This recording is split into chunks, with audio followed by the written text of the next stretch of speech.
Hello, everybody. Nobody yet. Hey, by the way, message. I just got a text from somebody who like just popped up on my alerts because I got. How do I turn off alerts? That doesn't matter. Oh, hold on. Do not disturb. That'll block the alerts. Okay, I'm gonna go sideways, everybody. If you're watching this, give me a second. Do not disturb. Yeah, he's asking where it is. All right, we're 38 seconds. What? It's where it be. Holy cow, we have 2,000 people now. Well, it says two. I think it means 1,000. Hello, 2,000 people. Uh, 6 people. Holy cow. Now we got 6,000. Hey, can't wait for the class in Michigan. Well, hello, hiking. It's going to be a fantastic class in Michigan. Let's see. What's this the one? Oh, this is the one that needs to be different, right? What? There we go. That's less annoying. All right, 13,000 people. Hey, if anybody, this is just me chatting about the World Championships are about to start in a couple days, in 36 hours. So just reconnecting with all my people on here because I like everybody. And by the way, what hiking's talking, God, these glasses are so dirty. What hiking's talking about is I have full day seminars all across the country, and I have openings in Lynchburg, Virginia, Pittsburgh, Cleveland, Ann Arbor, Lansing, Buffalo, and Ithaca, New York.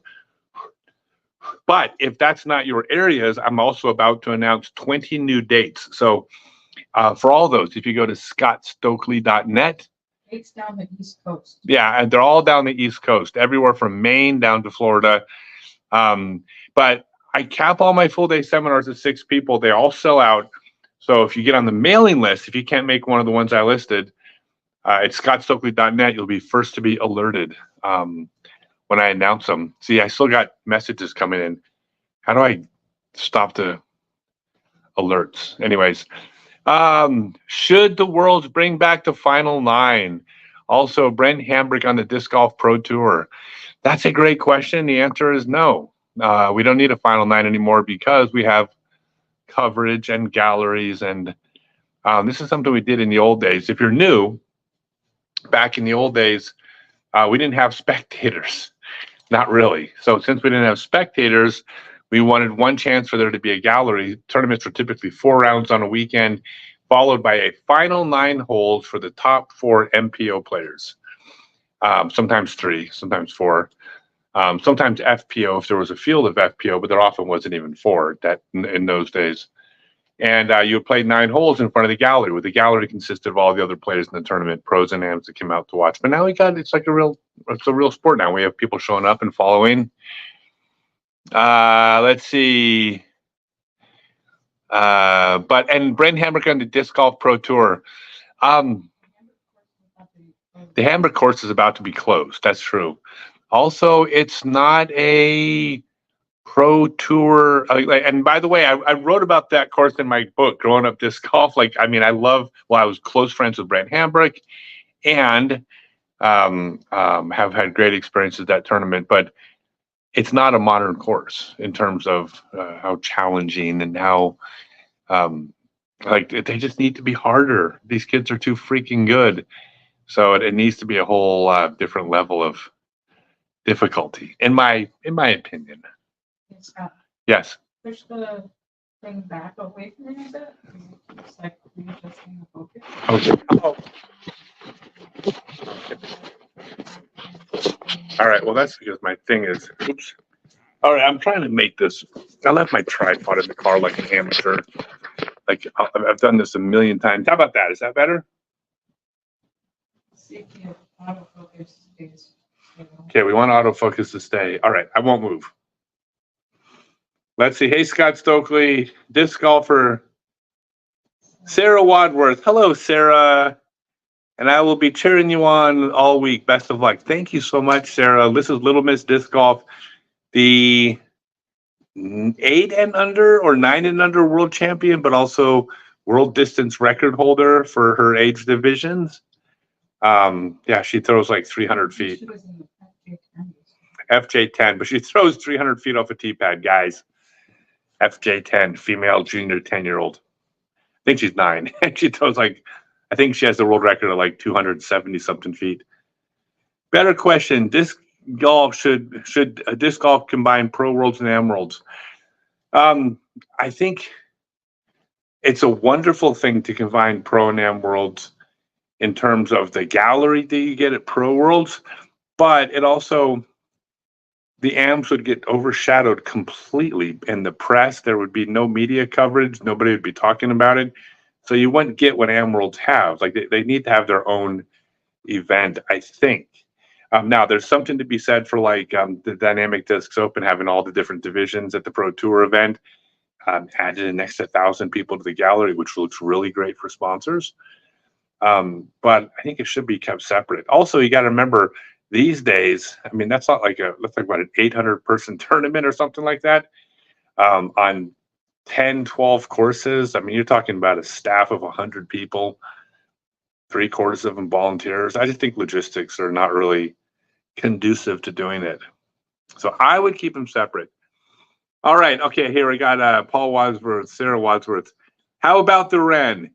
How about the Wren? Did you all hear that the old guy got second place at the PDGA World Putting Championships yesterday? I was actually in first place, and some young up-and-comer with a 1043 rating named Isaac Robinson came up and beat me. But I beat the current world champion and Eagle McMahon, and I beat a who's who of top players. What? No, Ezra beat me, but I'm saying I beat Isaac Robinson, the current world champion, and yeah, it was pretty cool, right? The old guy still got a little game. I actually thought I was going to win. So it's a point system, and there were 6 available points left, and I was 5 points out of first place. I had to make all 6 final putts, including a couple, like a 40-footer to 50-footer. And I knew I had to make all 6, and I made all 6 of them to move into first place. And then just they kind of snuck in at the end, and Isaac came in after me and beat me, but I'm still super proud.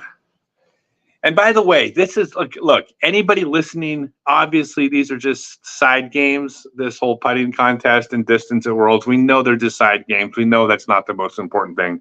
But when you're 54 years old playing against the best in the world, like keeping up with them on anything is kind of mind-blowing to me, even if it's just a putting contest. My glasses are so cloudy. Let's see. Getting ready to start playing after a joint capsule rotator cuff injury. Looking forward to marathoning your backhand playlist. Look, I'm going to be completely straight with you, and I never ever mess around when it comes to injuries and pretend I know more than I don't. I mean, there's nothing worse than a person who has some skill set in person's health who gives like cancer advice or something. I mean, it's cringy, right? So a high school dropout who plays frisbee golf for a living shouldn't be giving medical advice. So I'm not. What I'll tell you though is the way I teach this game is that there are rules to follow. There's fundamental the laws of physics apply to everybody, regardless of gender, age, body type. But individual bodies different from person to person, which means there cannot be a very specific, exact, universal throw. Like all of our joints align at different angles. We have different mobility, range of motion, flexibility. We have different muscle mass in different areas. We have different strength tendons and ligaments. You cannot say, put your foot at 45 degrees and engage your hips 0.21 seconds before you do action B. Like that doesn't work when every person's body is different. What I teach is very specific rules that, that's physics, but individual bodies have to be allowed to move the way that individual body moves. So nothing I teach in theory should be detrimental to coming back from an injury. It should actually be the exact opposite, because none of my videos teach you to move in a way that isn't how your joints are supposed to move for your throw. This is why, knock on wood, I'm the old guy who's still throwing pretty damn far, and I'm not even sore because I'm throwing correctly. So can't wait for you to come out to binge watch those classes, or come out to a live class. My live classes are great. Why not the top 4 putters? Why not the top 4 putters? I don't. Hey, oh, what's up, Chuckles? Hey, I don't understand the question. Why not the top 4 putters? I don't understand the question. Rephrase. Sorry. What? Okay, Paul. Okay, so Sarah Wadsworth, she won the FJ10 World Championships. She threw 286 feet. 10-year-old girl throws 286 feet. And by the way, this wasn't some fluky win thing. I mean, I've trained with her before. This is just simply how far she throws. And she's the biggest Scott Stokely fan, which means the world to me, Sarah, and your dad, Paul. Thank you so much. Stokely Cardinal is flying true since. Great work on that disc. I will say thank you for your compliment on the Cardinal from Stokely Discs, available at StokelyDiscs.com. Check with your local retailer first. Always shop local when you can. But I get no credit for the disc. You know, this is my company, my molds. It's our machines. It's our warehouse. Everybody making our discs gets a check signed by me, right? But I don't design the discs because that's a whole skill set. And actually, even the molding process, we have an expert at disc molding that's involved in actually making the disc come off the press well and putting the plastics together. So it's our molds, our machines, but I don't get any credit for how good the discs are. Unfortunately, I would like to take. No, you wouldn't. You'd never stand there and make discs. Okay, I would never stand there and make this. That would involve being in one place for more than 2 days.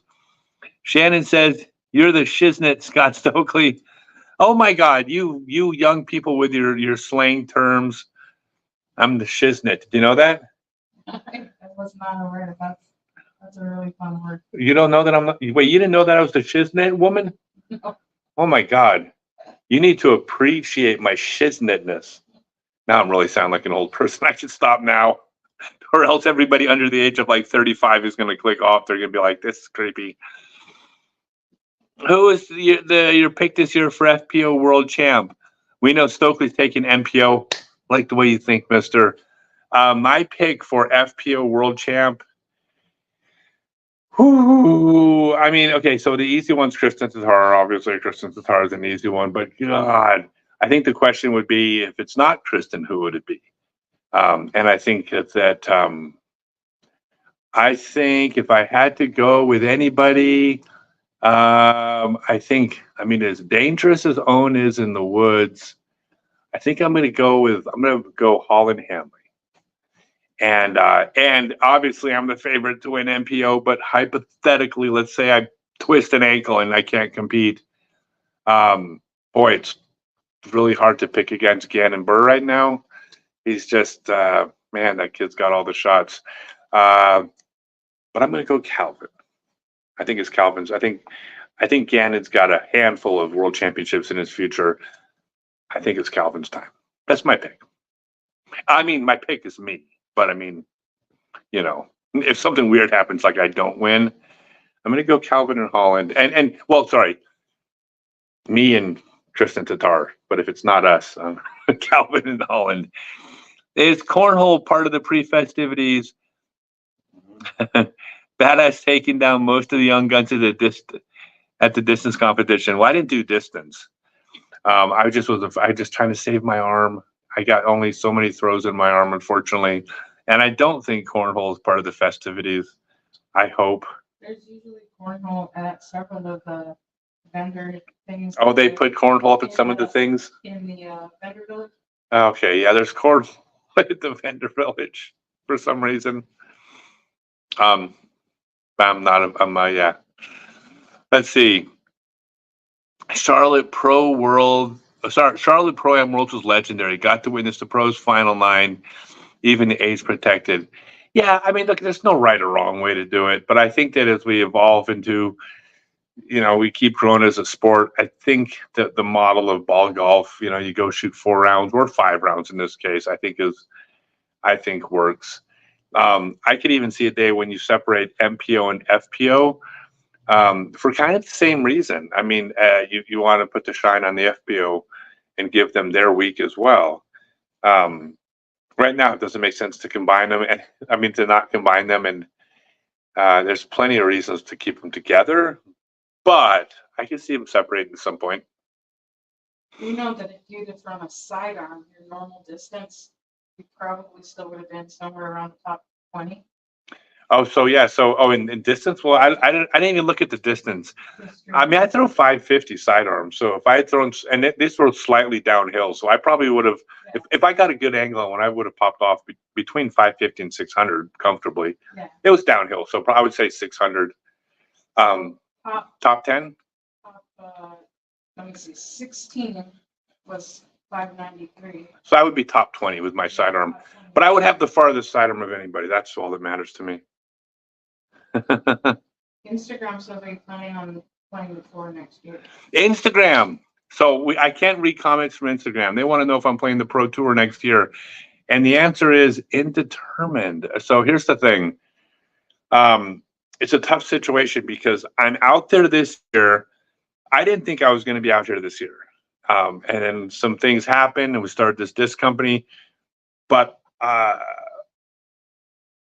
I earned my tour card this year based on points, based on my play on the field. And that means I deserve to be here. I earned my card by playing well enough in Pro Tour events to finish high enough in the points to get my card. I earned my spot at Worlds with my rating. So that's why I'm here this year. Regardless of where I finish, I belong here. I earned my way. I'm not going to be earning a card this year. I've been sick most of the year. And so I don't know what next year holds. There's a couple options. One is I can get in with my rating. My rating's going to be high enough to get into most events. I could be playing European events, which I will be going over to Europe. There's 2 majors and Worlds over there. I'll probably go for a month or 2. But I don't know. Like, I can't think of anywhere I'd rather be. I don't want to not be out here with my friends and on the Pro Tour. So I don't want to not be here. But I also don't want, look, I'll tell you this. I'm not going to play tournaments because I get some kind of exemption because people like me or they think that I'm going to bring a new audience onto it. That would be me taking the spot away from someone younger who deserves it. So I am kind of not sure. Let's see. Hi, Scott. I'm a fan of yours from Sweden. I got to meet you at Skellefteå last summer. Thank you so much. I had so much fun up in Skellefteå. That was one of the Pro Tour events on the European Pro Tour that I finished 5th place in, you guys. I actually shot the course record the final round at the home course of Latitude 64. I actually shot the course record, which held for about 5 minutes until James Proctor came in and he beat it. But I held the course record at Skellefteå for a few minutes. So yeah, I had a great time. Thanks, man.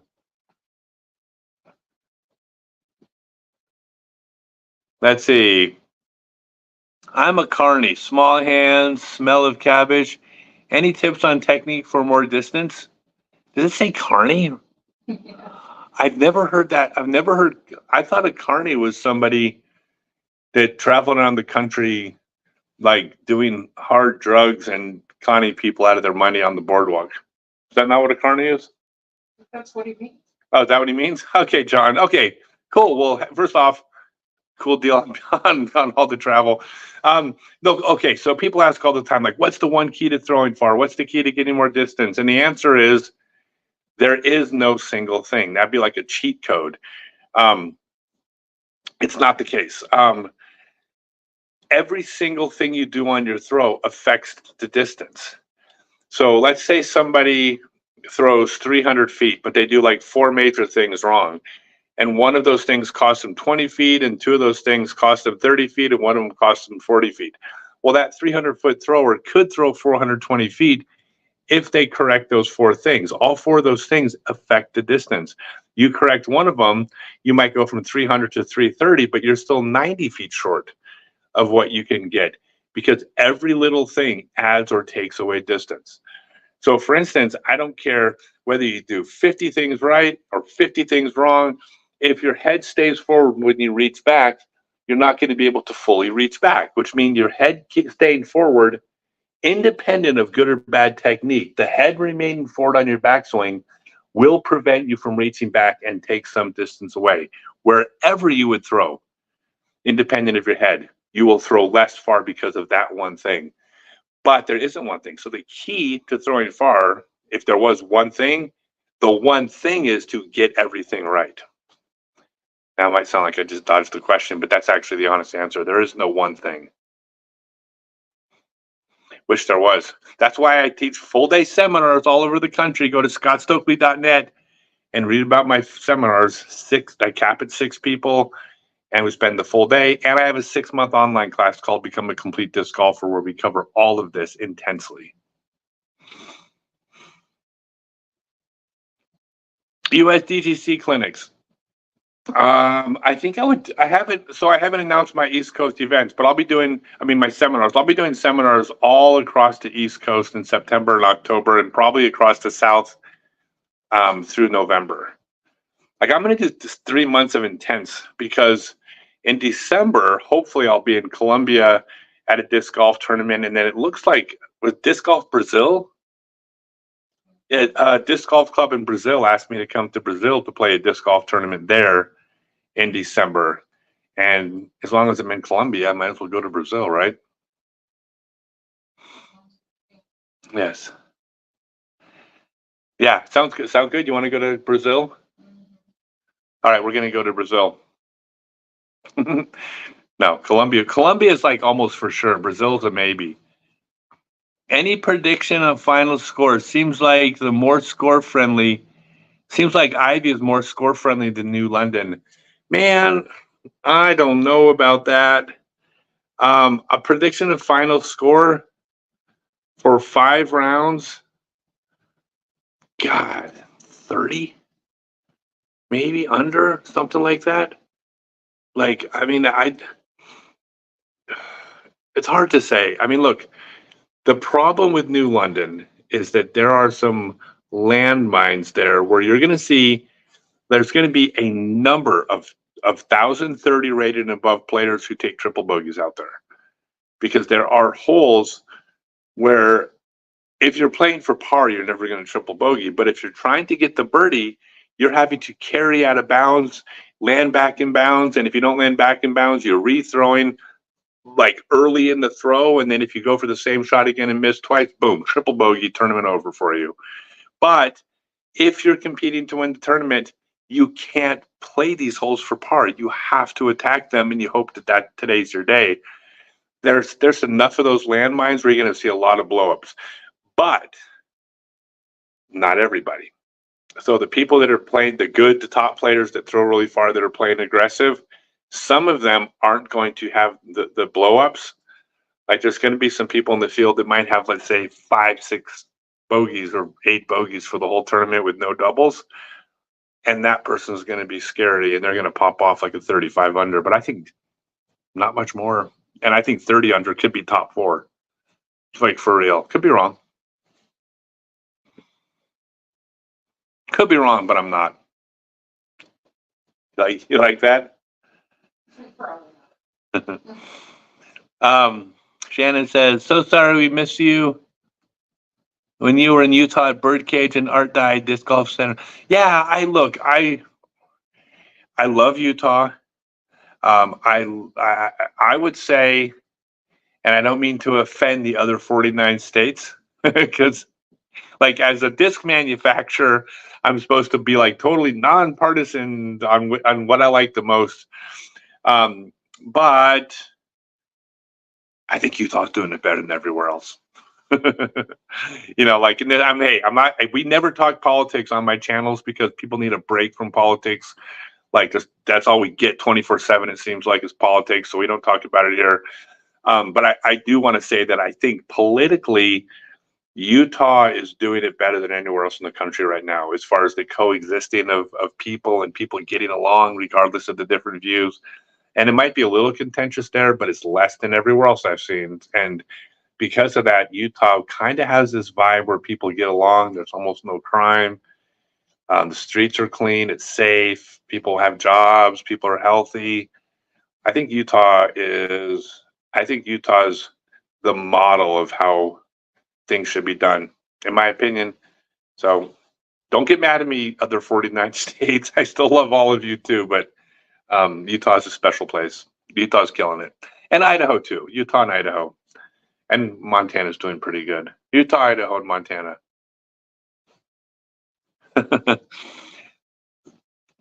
Oh, Chuck says for the final day, bringing the top 4 winners in for a putting competition, like a final 9. Yeah, the only thing is, no, I mean, honestly, the putting contest is just such a small thing. It's just a side game.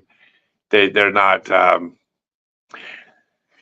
don't think there's a whole lot of interest in that. I wish there was. I would love to go up there and putt head to head. I'd be putting against Chandler Fry, Eagle McMahon, Ezra Robinson, and me. How about that for a Final 4 putting competition? You think they should cover those side games? Should they cover the side games? I think they could. No, because distance competition. They did cover the distance a little bit. Did you? Yeah. There were some people. Well, maybe not. I saw some people throwing. It's hard to say because the problem with covering them is what are you going to do? So you got to stick cameramen out there or camera people out there all day long for, I don't know, just logistics. I think that it's. Well, I think they would have to organize it more like they did for the Preserve, I think. Yeah, some of them. But no, I don't think. It's still a side game. I mean, we're here for golf. I'm promoting it because I was putting with the Wren and I manufacture the Wren. And guess what? The old guy beat all you young punks using the Wren from Stokely Discs. It's not because I'm good. I'm so much older than all of you. Clearly, it was because of how good that disc is. I had nothing to do with that. If I'd putted any other disc, I wouldn't have even been in the top 50. Am I working on any new Stokely discs? Yes, our first driver is coming out. I don't want to give a date, but around a month from now. And the second Ching disc is also coming out a month from now. Here's what I'll tell you.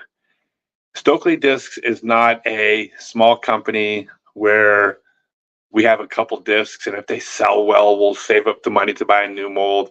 I am fully funded to be a full company. We have a full production facility. We are manufacturing. Discs are running as we speak. I mean, we're up and running. We got a full company running Stokely Discs and Ching Discs. And so the only thing holding us back on releases is the time that you have to do between discs, because you have to create buzz and hype around each new disc and give each disc a chance to have its reviews and its promotion and people to try it out. You also can't, I've learned this, you can't oversaturate or I'd rather cannibalize your market because people have only so much disposable income. So lots of people out there that follow me and are starting to realize these are really good discs, want to try the next Stokely disc, but I can't ask them to spend more money than the real world allows a person to spend. So that's why we're doing one Stokely disc, one Ching disc, approximately every 3 months. But the first driver is out. The first driver is being run. I will tell you, I'll give you one hint though.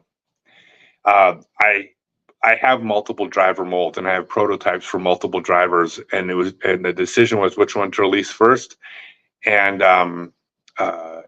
Emily Weatherman had a huge part in deciding what the next driver was going to be, because I wanted a disc that was going to fly really straight between 300 and 400 feet. I mean, a very beginner-friendly disc. Emily's no beginner; she's a champion on the Pro Tour.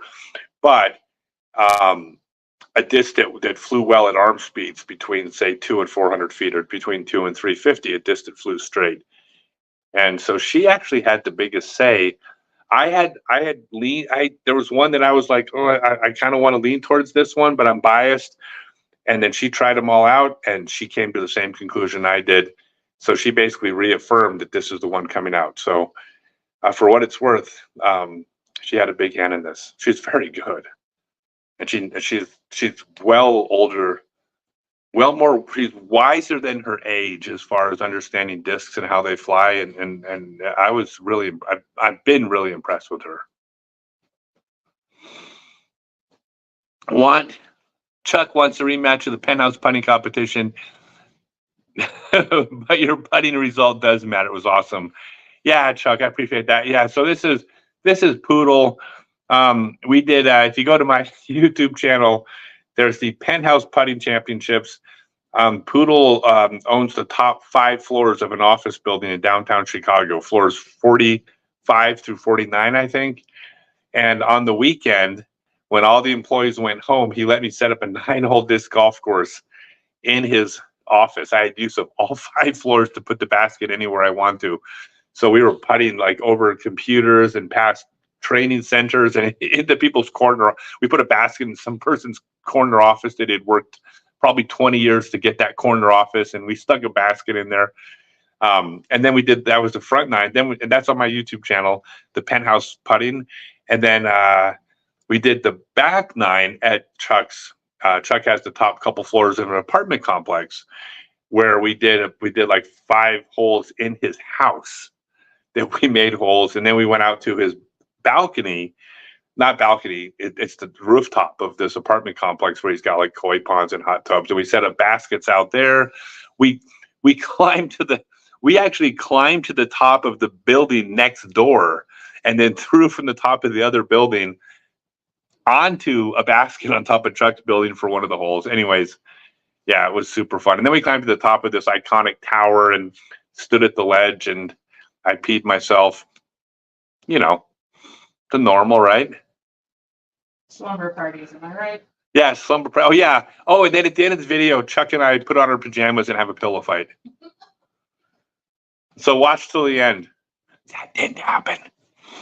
All right. Given the level of professionalism we've seen from European countries, Estonia most recently, do you think the World Championships should be held outside the U.S. more often than not, thus making it more accessible players outside the U.S.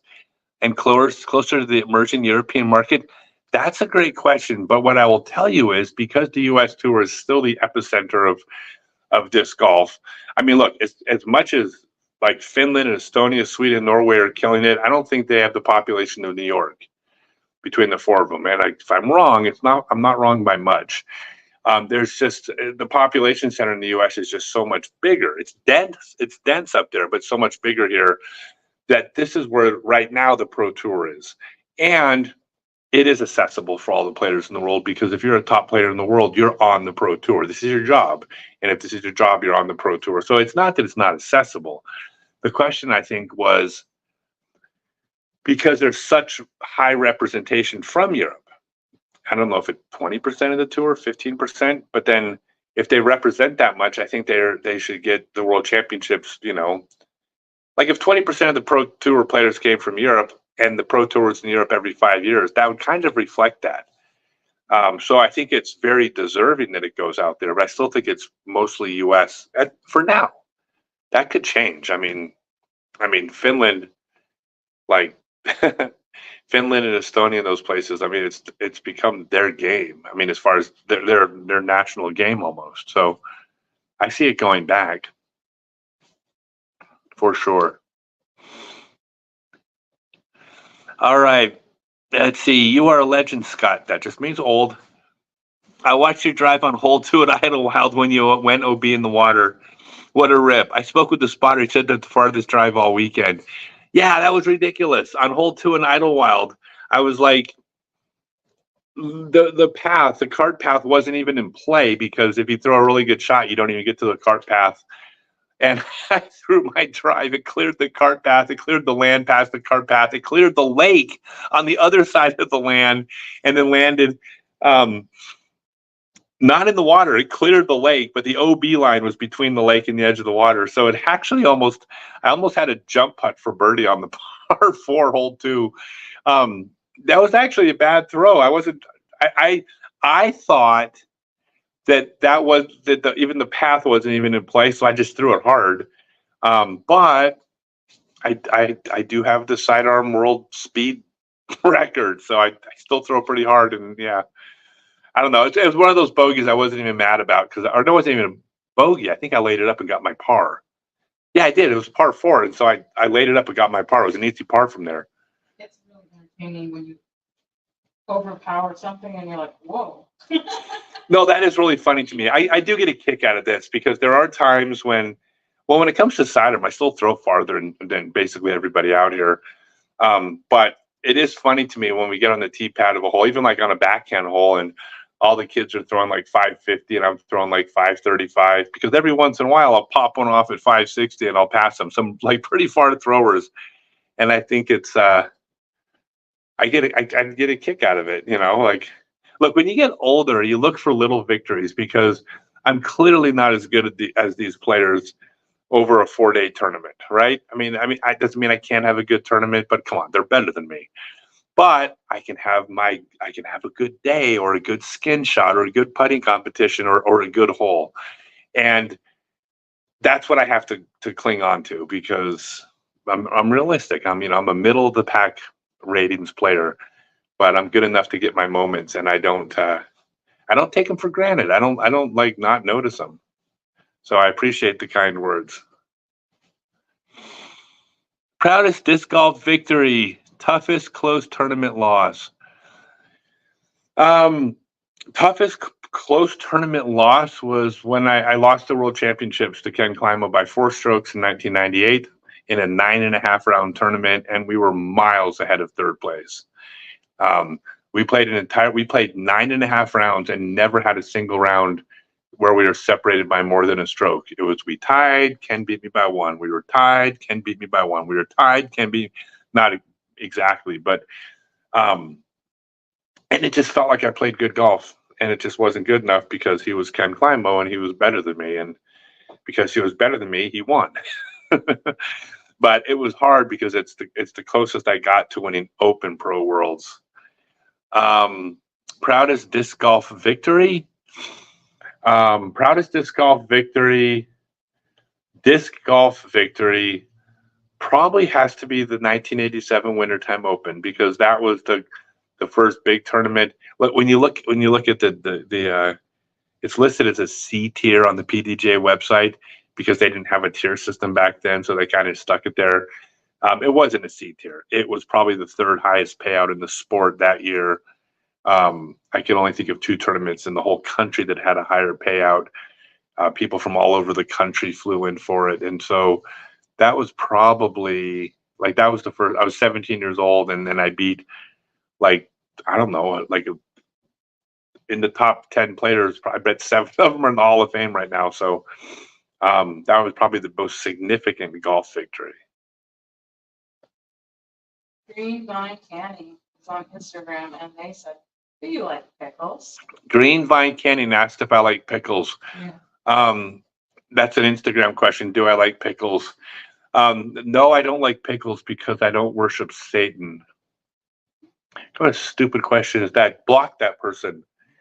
Dude, this is like, hey, Adriana, just yell true or false. Okay, by the way, trigger warning, everybody. I'm about to swear. By the way, I don't do trigger warnings. I'm totally kidding.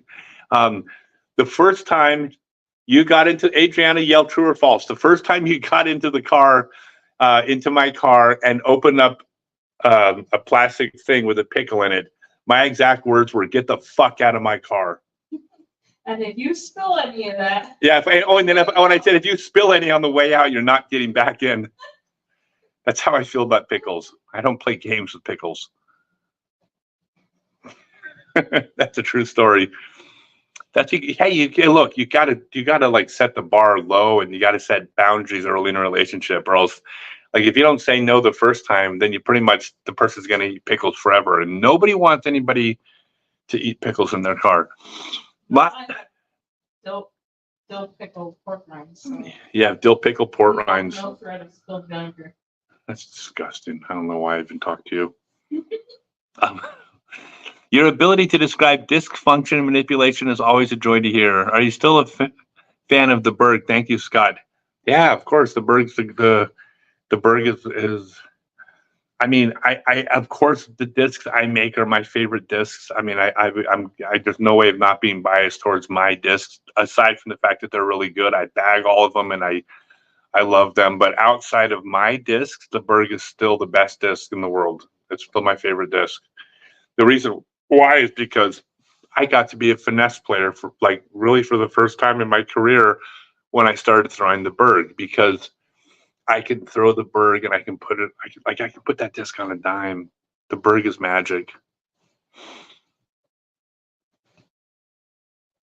And by the way, Chris Bergman is his name. Any chance you do a clinic for some Girl Scouts in Lubbock, Texas? We're going to work with Edge to add a course at our camp.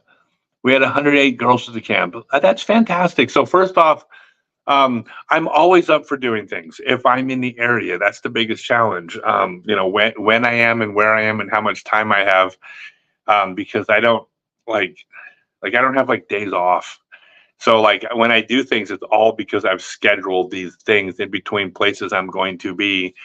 I donate so much of my time and I do so many events and stuff and things for free. But in order to do that, in between them are things that I pay or that I charge good money for. So things like if I going to a Girl Scout camp would be something that I would do for free. That's nothing I would charge for. It's a time thing. If I have time. By the way, but Edge is fantastic. Jay and Des are wonderful, good friends of mine, and yeah. So I mean, they will take care of you. But I don't have any plans to be in Lubbock. I don't know where I'm going to be. I'm going to be. The plan right now is to leave the country in December, and then I have to get. I got to do one more. Unfortunately, I got to go back to Thailand for one more surgery. I've had 3 oral surgeries on my mouth, and I'm doing a 4th one because that's the only place I can afford it. And then I might play some of the Asian tour event, Southeast Asia tour. And then I don't know, come back here and then go to play some events, Midwest, go to Europe. I don't know. Next year is up in the air, you guys. I wish I knew. Like if I had my tour card, slam dunk. I know exactly what I'm doing next year. There's no way I wouldn't play, but I don't know. It's sad to think about. I don't want to not be here. Did me and my partner dress in matching team colors for doubles competition? Tatar Lod and Berg Cannon were all in black and white. No, we didn't. And actually, what's funny is we actually talked about it and then didn't do it. Right? We were talking about it, huh? But your auras matched, and that's what really. Our auras matched. Yeah. She's bright yellow, I'm sure. She's bright yellow. She was wearing brown, and I was wearing. Not. Yeah, Lindsay is one of the sweetest, coolest people I've ever met in my entire life.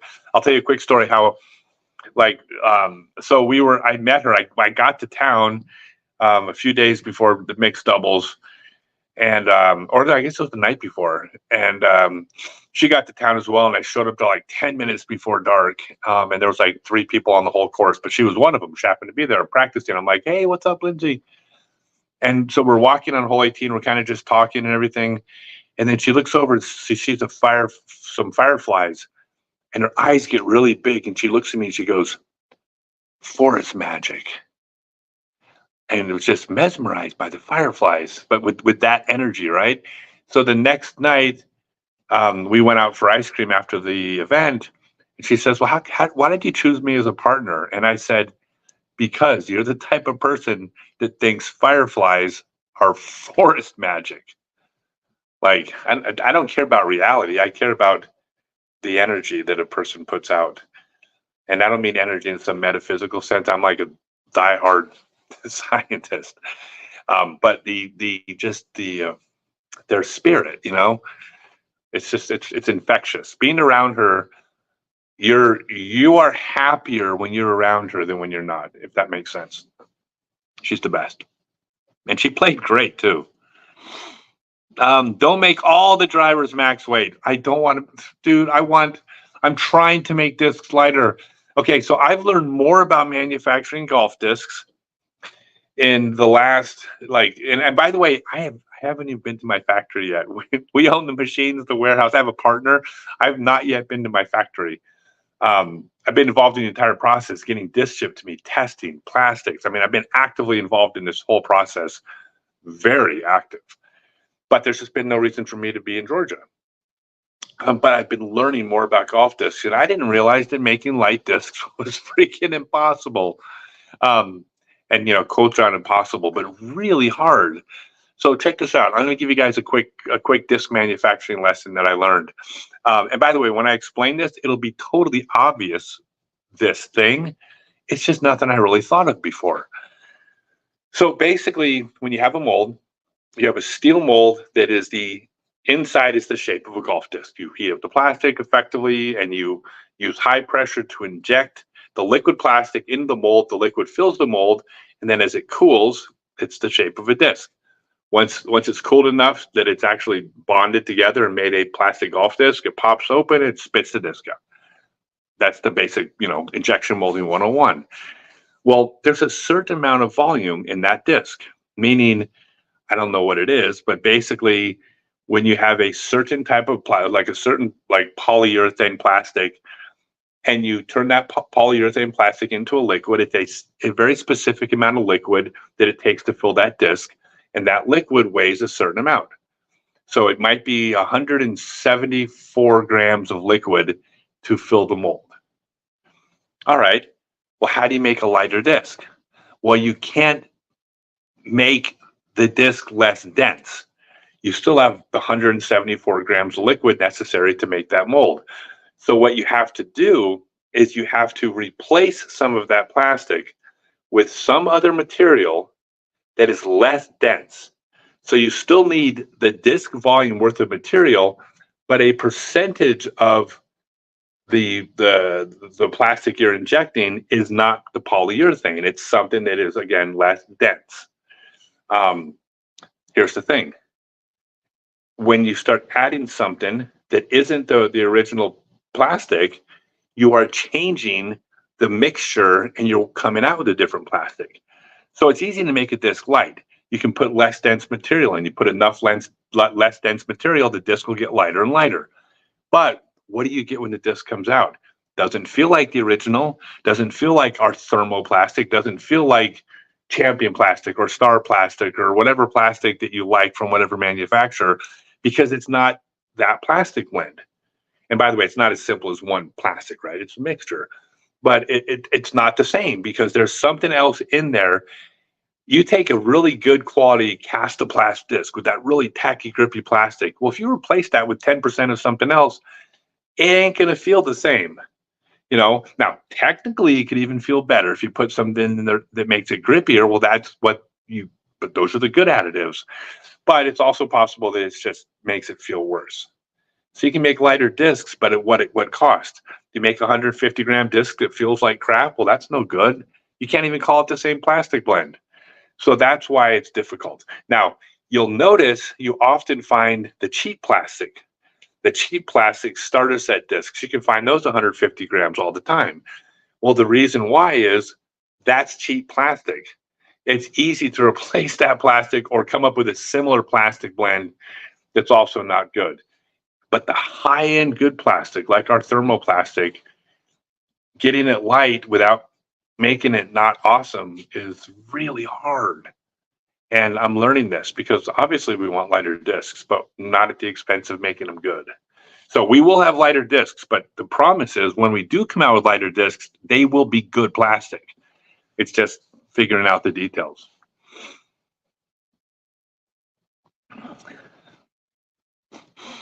Not many of us knew what a true legend you are until last week's Foundation podcast. Unreal what you've given and done for the sport. I really appreciate that so much. Thank you. Yeah, I try. Yeah, I'll tell you what, if you read Scott Stokely, Growing Up Disc Golf, which is available on Amazon.com, it's the first autobiography in disc golf. It also parallels the first 25 years of the sport from 1976 when I first played up until 2000 when I retired. It also tells the whole history of the first 25 years of the sport, but through my eyes because I lived the whole thing. There's a lot. You're going to read a lot, not just about what I did, but just about what the sport was like. It's really interesting because we came from it's not the sport we know today. I mean, we came from some wild times in the early days. things were different back then because it was brand new. You can also, by the way, if you don't want to read a book, you can get the audiobook on Audible. Scott Stokely Going Up Disc Golf, read by me, and it actually sounds really good. So no, I appreciate that. That's why, yeah, I love the foundation guys. I've been friends with Yuli for a long time. I'm a big fan of Brody. I think Brody has brought so much to the sport. I know people out there have been some mixed opinions about him, but he is a net asset to our sport. There's no question about it. He brought eyes on our sport. He brought ultimate players to the sport. He brought promotion to the sport. He hasn't been afraid to speak his mind, which means he's brought talking points to the sport. So yeah, I consider Brody a friend, and I'm a big fan of what he does. So thank you for the kind words. Instagram's asking for a health update. Instagram wants a health update. Which my physical health? Yeah. Oh my God, I am physically doing so good. So I had a health scare earlier this year, not related to throwing. I don't get hurt throwing because this is what I teach. At scottstokely.net, you can read all about my seminars and my online class. But no, my health update was my old man update, and it was a prostate issue because that's what happens when you get to be my age. It's actually a very normal, common thing when you get older that is not even on your radar when you're younger. And it's scary because it can, when you get a prostate scare, it's most often not bad, but it can be potentially the really bad thing. And it turned out in my case it wasn't. But the only reason I'm talking about it specifically is if it is the really bad thing that comes with prostate, early detection is nearly 100% recovery rate. Late detection is nearly 100%.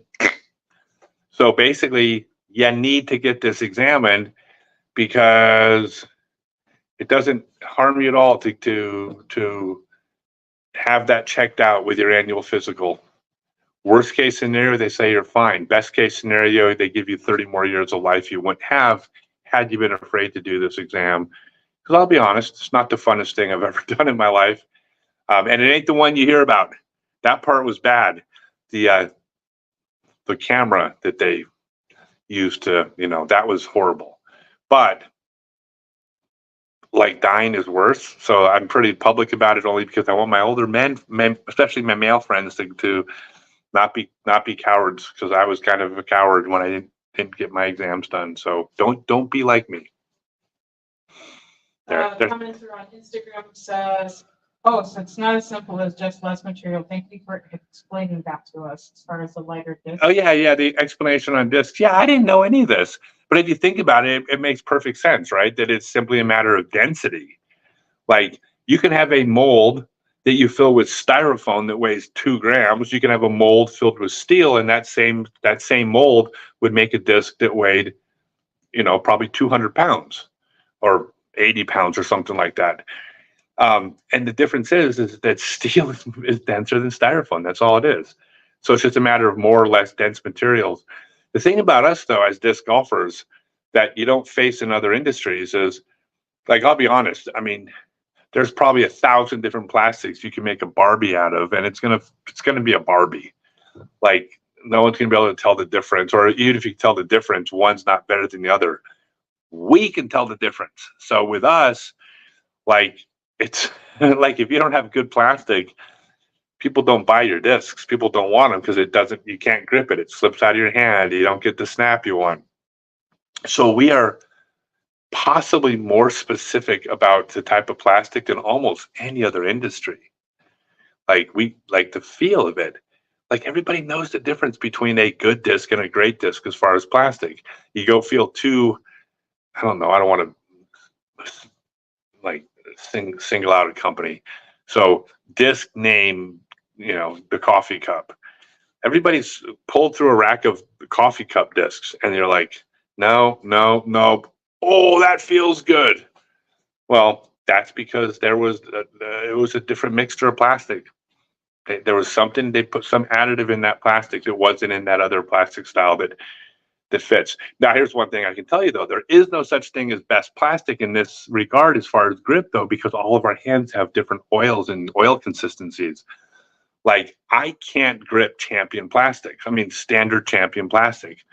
It doesn't work with my hands. Doesn't mean Champion plastic isn't great. There's players in the Pro Tour throwing Champion plastic, love them. I can't grip them, so I need a different type of plastic than the other players. You got to find the plastic you like too. Disc golf with Sig. Have you covered this? How do I like the courses for Worlds?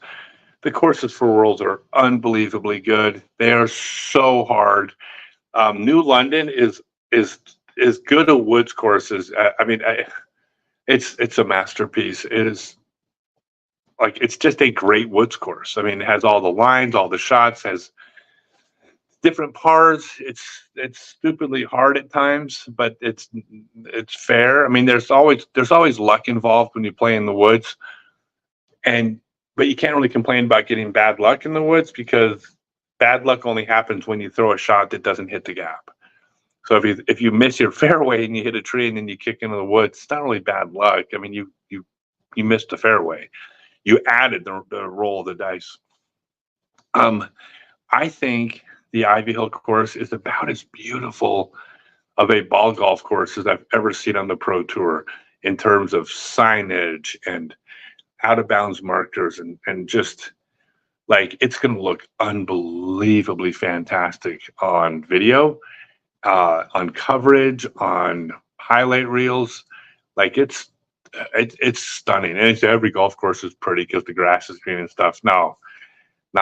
This is a different level. They're doing a lot of stuff really good here. Nate Heinold, I think, has a lot to do with it, and I know people have mixed opinions about everybody, and anybody in a position of power, you get mixed opinions. And I would never tell anybody they were wrong for their opinion. I will say this about Nate: he does high-end tournaments. He does a lot of things at another level that is greatness. And so I love playing his tournaments, and I think it's an asset to the sport. When you see the New London course on coverage, not New London, well, they're both great, but when you see Ivy Hill on coverage, it's like, I mean, if this was a PGA tournament, it wouldn't look more professional than this tournament. It's perfect. So yeah, I'm loving it. I mean, they're hard. I mean, that's what's supposed to happen for us. We're supposed to be the best in the world, so it's supposed to be hard. Ron Jones, I have fond memories of you and Stevie throwing over the lake at Aquatic Park in a 30-mile-an-hour headwind during lunchtime. Oh, I love Steve Rico. He's one of the, like, I mean, him and Bamba are two of my favorite people out there, and yeah, I think the world of both of them, and I have very fond memories of all sorts of times I've spent with those two. Question from Instagram. From Instagram question. Have you ever considered designing a course for public use? Okay, have I ever considered designing a course for public use? I've never really put serious thought into it. I think I would be good at it. I think if you asked everybody in the Pro Tour, I don't think anybody would say they'd be bad at it. Like, I think we all would be good at it. We all have a pretty good idea of what we like and what we don't like. The problem I would have designing a course is I can't even, like, I hate being in the same city 2 days in a row. Like, I like to be constantly going and doing something. And I think to do a really good job, it takes time. Like, I could go walk at a piece of land, say, there's a good hole, that's a good hole. But to actually, like, really put the whole thing together, you got to basically walk the land, learn the shots. Like, you don't want to miss opportunities for good shots. I mean, John Houck used to say that he would walk the property, and he thought the most important thing was to find the signature holes on the course that the land gave you. Here's the lake, there's some trees, this is a great way to set this hole up. And then once you have your signature holes, you connect them with the best holes possible. That's kind of one philosophy designing courses, but I think it makes a lot of sense. Well, in order to walk a piece of property and not miss any of these potential signature holes just takes time. And I don't have the personality to just spend out there and do that. If I got paid enough money, I would. And, I'm not the most money driven person in the world, but I mean, if this was something that I was paid to do and I could basically view that as, my job for that week or that month, then yeah, I could do it. But I think there's more overall. I think there's more qualified people that have the personality to do it. And I wouldn't say that I would do it better than them. I don't think I would be worse. I think I would be good. But everybody in the Pro Tour would be good. Hello, Tim Carver became a YouTube member. Thank you, Tim, for becoming a YouTube member. You get access to the inner circle on Discord. Oh, you get access to the inner circle on my Discord server, scottstokely.net/Discord. Everybody's invited there normally, but that's the inner circle on the actual Discord server. Yeah, now, by the way, having said that, I say all this, yet I've just been having conversations with I don't want to say who it is, I don't want to give anything away, but a course designer. He's not a course designer, but he has designed courses, who's looking at a situation to possibly build a series of courses, like a chain of courses under one brand, through a larger thing. And that's all the details I want to give. This would be a fairly private thing. This would be an opportunity to put a whole bunch of courses, very high end, very like exclusive, big dollar courses in. If something like that came across, then I could see dedicating a lot of time to it, because that would be a really big project that would kind of leave my mark. Like I could see doing that. Sorry, I have a way longer answer than you probably wanted to get off a simple question. But, for something like that, I could see dedicating, like spending, half my season on or something. That would be pretty special. And they would have to be called Scott Stokely signature courses, like Jack Nicklaus courses. I have a question for you. When is the Stokely first run Thermo Al mid-range coming out? The Thermo Al is out. Oh yeah. Yeah, the Thermo Al is out. You can still buy that. We still have a few pre-production prototypes up at scottstokely.net because of I think we're about to be done crowdsourcing flight numbers. That's what those are for. But we're in a lot of stores already. So check with your local pro shop. If they don't have them, tell them if they carry them, you'll buy from them. So you guys know this. You might have heard this. I've been talking about this a lot. But we got to change the culture of the sport. In fact, if you guys want to get behind this, like I'm trying to create this whole movement around encouraging people to buy their golf discs from pro shops or local vendors or clubs, because the people that have boots on the ground in your town, like they do more for disc golf in your town than anybody. They grow the sport locally, and it's all of these people that are all over the world that are making the sport grow more than anyone else. And so when you don't support this local vendor or local pro shop, you're not doing what's in your own best interest, because if they go out of business, you lose this incredibly valuable asset in your town who's building courses and fighting to keep courses in the ground and running leagues and running pro shops and teaching classes and going to schools and all the stuff that clubs and pro shops traditionally do. So I always want people to shop local first at their local pro shops. Now, if they don't sell the discs in your town, cool. Go to scottstokely.net and buy them. I'm happy to sell them to you. I won't not sell them to you. But if your shop carries them, go shop there first, because they need the business. It's really important, guys. Hey, by the way, if everybody, I got 60 people in here right now. If I got a request from everybody, I have all these seminars coming up all over the basically the eastern part of the U.S. and 20 more dates to be announced. If you post to your social media page and let people know that there's seminars available and more are going to be announced, help spread the word. It would be kind of cool, because I just wanted to promote these events. And I don't like just advertising. I hate running ads. I would rather people just say, "Hey, I went to his seminar and I'm now I have a sidearm. You can have a sidearm too." All right. Next question. No telling how many people you've helped with the game, but you are one. I appreciate that. Thank you for telling me. Yeah, I try to make my mark on the sport. I've basically taught more disc golf than anyone in the world.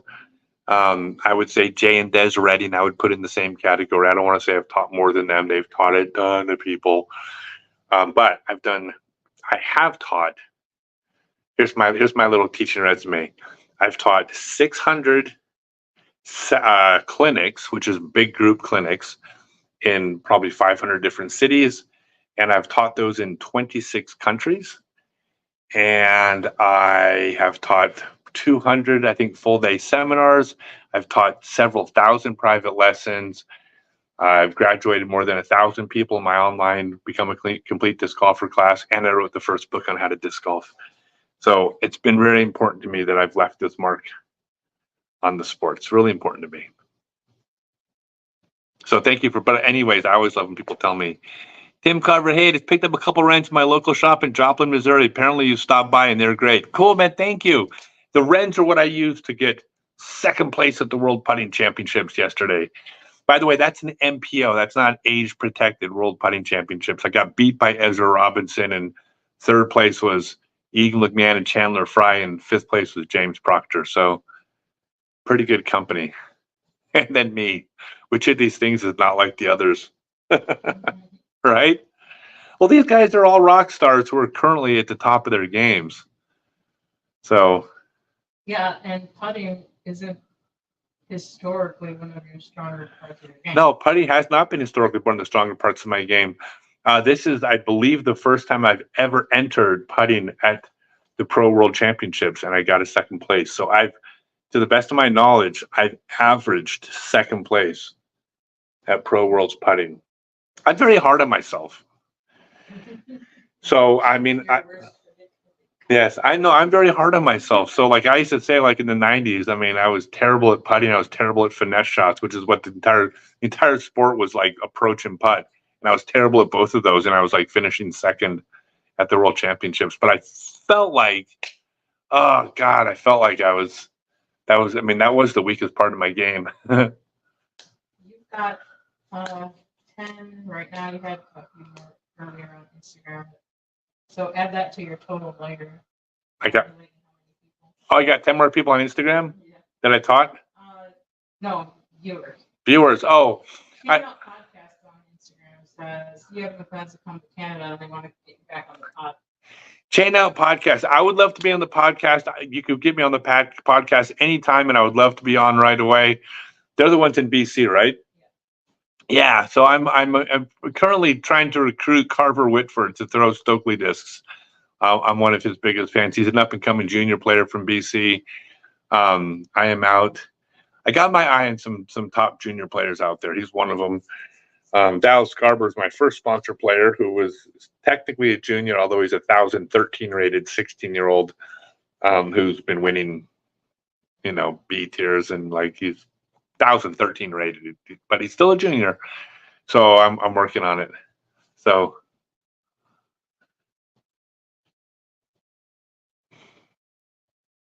Nicola says Scott's still looking at sponsoring any players going into the 2025 season. So the answer is yes. I'm absolutely going to sponsor players next year. I actually have a few players that are already, I just haven't announced it yet, going into next year. The challenge with sponsoring is I don't have any money. I mean, like we're a big company, a big production facility, but we are going to be like, we're not going to be broke even for years. I mean, because it's the overhead to get started was so big. So even though we have cash flow because the discs are selling really well, we're still paying back investors, and we will be for years, right? So we're basically going to be a little cash starved for a couple of years. But we need to sponsor players, but it's what we can do might be a little limiting compared to a bigger company. And that's just the reality of being a small company. We don't want to get into the Lone Star thing. We're trying to figure this out because Lone Star did the thing where they sponsored like so many players, and then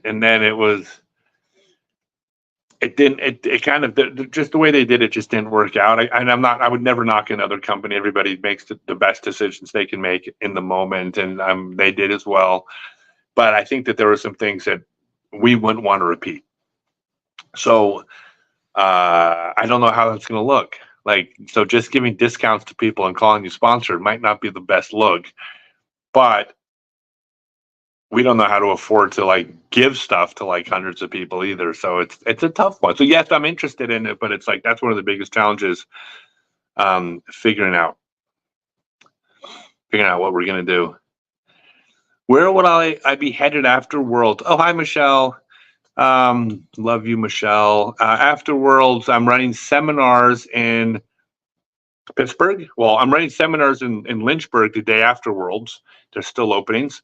Then I got a seminar in Pittsburgh, and then Akron. No, Akron's full. Akron's full. Probably in Akron. Then I got a Lansing in Ann Arbor, and then Cleveland, and then Buffalo, and then Ithaca, New York. Those have all been announced, my seminars, and then I'm going to be scheduling, or not scheduling, they're already scheduled. I just haven't posted them yet. Seminars all the way from Maine down to Florida, and then probably from Florida across the south into Texas. Unless you win MVP. Unless I win MVP, then the seminar might change. Well, the reason I haven't, okay, so check this out. The reason I haven't announced him yet is I have not qualified yet for Green Mountain. But if I win Worlds or the Great Lakes Open, which I'll be competing in, then I'm going to qualify. So I'm not counting myself out of like having a big tournament and qualifying yet. And if I qualify, no seminars, like I'm going to be competing. The life of being on the cusp, right? Like I'm basically living my disc golf throwing career on the cut line, where it's like, oh, am I going to be cut this year? Like if I was in the NBA, I'm not a starter. I'm on the bench, but I'm not the 12th guy, but I'm probably the 10th or 11th. So I'm kind of like, it's the way it works. Here's the thing, though. Check this out, and I'm totally comfortable with my logic in this situation. So the idea is, well, look, if I'm I was 1,018 to start the season, and then I got sick, so I would still consider myself 1,000 teens golfer for sure. There's no doubt that's about where I am. Had I not got sick, I'd be like 1,015 still, right?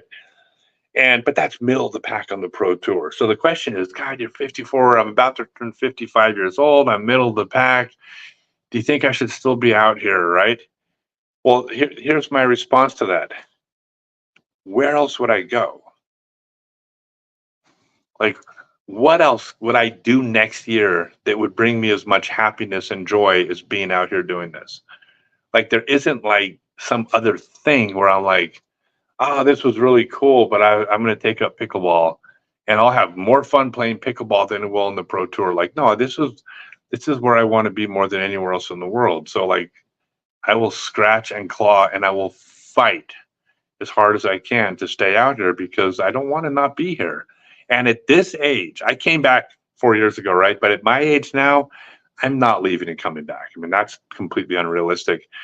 So when it's gone, it's over, and I'm not ready for it to be over. So I'm going to fight to try to stay out here, but I won't come out if I don't deserve it. But I'm going to fight to deserve it. Let's see. Raymond says, no stores carry your discs near me. What are you, on the freaking moon or something? I suspect they may wind up sticking with white as an affection. Kind of the first run stamps some manufacturers use. You might wind up sticking with white. Yeah, well, first off, let those stores know that I am promoting shopping local for everybody. And as soon as they carry my discs, I will start posting to social media in your town, telling everybody you no longer need to order discs from me because you can buy those discs in your town at that store. So let them know that they can do that. But yeah, the pre-production prototype. So here's what I'm doing to promote. I'm not a hypocrite. I'm trying to promote the retail stores. you can't buy first run Stokely discs on my website. You have to walk into a store. So I'm making first runs available for pro shops to promote the idea of going to pro shops and not ordering from the manufacturers. Now, I sell pre-production prototypes, and the only reason I do that is because I'm crowdsourcing flight numbers. It's not the only reason. There's places that don't carry my discs. I do want people. I don't want to. Let me rephrase that. I don't want to misspeak. Of course, I want people to buy my discs and try my discs, so they need to be available because they don't sell my discs in every town. But the pre-production prototypes is supposed to encourage people to submit flight numbers. But in order to make this as generic as possible to promote first-run sales at stores, it's a very simple stamp. It's my logo. It says pre-production prototype in the disc name. That's it. So as plain as you could possibly make the stamp, because that's if you really want to throw my discs, buy a pre-production prototype. But if you want a cool looking stamp, the cool looking owl stamp, for instance, you got to walk into a pro shop to get them. It's really important to me. We got to keep the pro shops in business, you guys.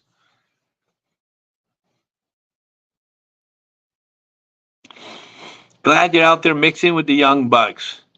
I'll be out there on Thursday and Saturday to cheer you on. Thanks for all you do for the sport. You are so welcome. Thank you for cheering me on. It would mean a lot more to me if you didn't cheer anybody else on but me. Just be out there like, I only care about that one guy, Scott. Ben says, Scott Stokely disc golfer, will you make it down to Georgia this year to visit the facility? Yeah, I'm going to be in Georgia in October. There was just no reason for me. So I have a partner, and then I have help with the manufacturing, design and manufacturing process. So I have people I trust with my life in place. My actual business partner that I own Stokely Discs with and Ching Discs with, we've been doing business since 1995, and we have a fantastic business relationship that's always resulted in us succeeding at the venture we pursue together, and just we have a great working relationship. For example, Stokely Discs is my company. We're partners because he's the investor and he handles the warehousing and distribution and the manufacturing is being done. But I have complete autonomy over my line. Like, I decide who gets sponsored. I decide if I like a plastic blend. I decide what the hot stamp looks like. I decide who we promote. I decide how to market it. I decide which disc. It's my company as far as decision making. And to his credit, he allows me to do that part. Like, he is great at what he does, which is all the logistics, manufacturing, distribution, shipping, warehousing. Like, that is critical to the business. It's also not my strong suit. So we have this incredible partnership where I do what I do. He does what he does. So when we started building this company, the idea of building the company, I said right off the bat, I said, look, of course I would love to start my own disc company, manufacturing golf discs. Like, that's a dream. I said, but I'm not going to sit in a city behind a desk. I mean, if this involves, I don't care what our business arrangement is or how much money you're investing. If my job is to sit at a desk and run this business, I'm out. I said, it's not even a consideration. I need to be traveling the world, living the life I live. And he laughed and he says, why the hell would I want you here? I don't need you for anything. There's nothing you can do here. Everything you do, you need to be at tournaments, meeting the players you're going to sponsor and promoting yourself and doing social media. So like, I have autonomy and freedom. It's like, I'm the luckiest person in the world. I mean, I'm truly, I don't want to say blessed, that word gets overused, but I'm very lucky to have built this relationship with this man. And so, yeah, so I am going to go tour the facility, but there's literally been no reason for me to go because I know he's handling everything.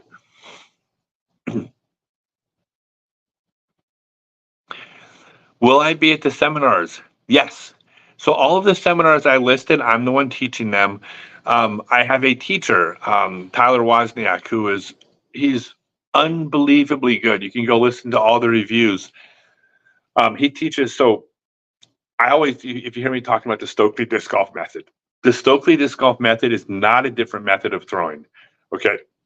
Me, Gannon Burr, Holland Hanley, Kristen Tatar, Silverlight, Anthony Barella, we all agree on the correct way to throw a disc. Probably 99%. I mean, we're all on the same page. My method is a very specific method of teaching. Nobody teaches the way I teach. I've been told by everybody that's come to a seminar or class, it's not even close. It is a different method and process, but it works. It's worked because I've built a lifetime, or have a lifetime of experience of figuring out the best way to take a player and get them throwing correctly. And it's the process to get there is the Stokely disc golf method. Tyler teaches my method, like to a T. Like he speaks my words. In fact, the people that teach my seminars, like Tyler, came to seminars and they are required with it when they're teaching under my brand. They teach my method. That's their job. Their job is to teach my method, not to be a disc golf teacher. It's to teach my method, which is actually really tough because it involves people setting aside their egos and doing this thing that they're being paid to do. I mean, it takes a lot to do that. It's not easy. It's not easy to do that, but they're required to. And Tyler is right now is he's the best. He's the best out there teaching my seminars. So he will be teaching some upcoming seminars, but the ones listed and the ones on the East Coast are all mine. And by the way, on the event page at scottstokely.net, it tells you who the teacher is, though. So it's not like you're not going to be surprised. If it says that it's me, I'll be there. The Disc Golf. Scott, congratulations on your induction to the Pro Disc Golf Hall of Fame. It is well-deserved and long overdue. Will you be giving your acceptance speech this week at Worlds? No, the induction ceremony is actually going to be at USDGC. And I got a whole 5 minutes to sum up 46 years of my life in disc golf, and I'll probably spend about a minute and a half of it crying. So I should probably actually plan a 3.5-minute speech. What do you think? I know it sounds so stupid, but it's probably about accurate. It'll be very emotional for me. You know, here's the thing. The vast majority of my heroes in this world are in the Hall of Fame. So to me, getting into the Hall of Fame means I get to join a club with my heroes. I mean, who the hell gets to be in a club with their heroes? Like, it's almost like I'm one of them now or something. I don't know. It's nothing. I don't consider it a small thing. It's the biggest thing in the world to me. We old timers love the sport, and thank you for your spirit and enthusiasm. You are the Gary Plater of disc golf and a true ambassador of the sport. God bless you, Scott, for your passion. Hey, I'm representing the older people, okay? And I got a surprising number of younger fans, and if you're a younger fan, please stick around. I love you too. But I've got this connection to the older crowd, obviously, right? I mean, as strange as it sounds, I didn't really see it coming, even though it's obvious that that's what would happen. But I went out on the pro tour. I realized that there's a lot of people, I would say age 40 up, even at age 40, who are like, hell yeah, like we're not dead yet. And especially my 50 and 60-year-old people out there, like, yo, we're not dead, guys. We're still kicking, and we still got something to offer. Like we've slowed down a little bit. I mean, look, I've slowed down. I don't throw as far as I used to. But I do offer something to the world, just like all the older people out there do. We offer something in the world. It hasn't passed us by. It's changed, but it hasn't left us behind. And if I can represent my older folks and be out there and be like, hey, guess what? We the 50 plus players out there just took a second place at the World Putting Championships against the best in the world. Well, then maybe we aren't that old yet. How about that? How's that for on my soapbox? You like that?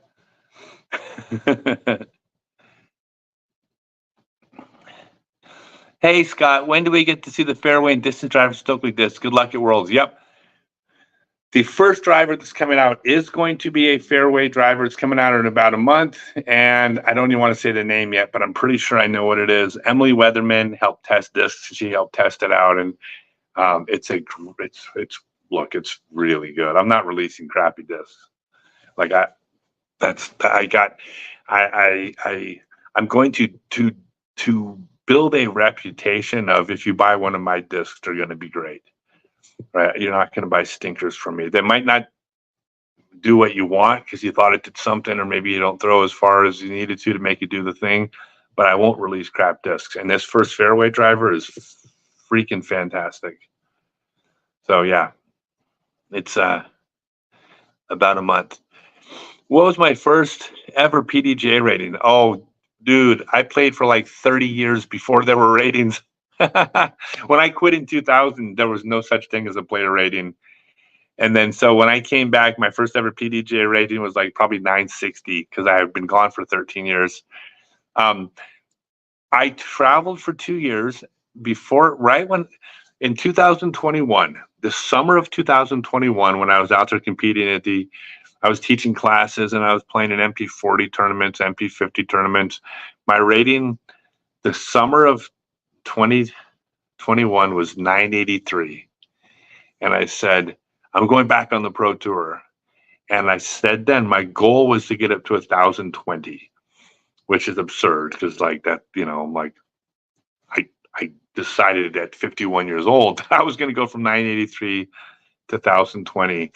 And I got up to 1,018 this spring, like incrementally, 1 or 2 ratings points a month.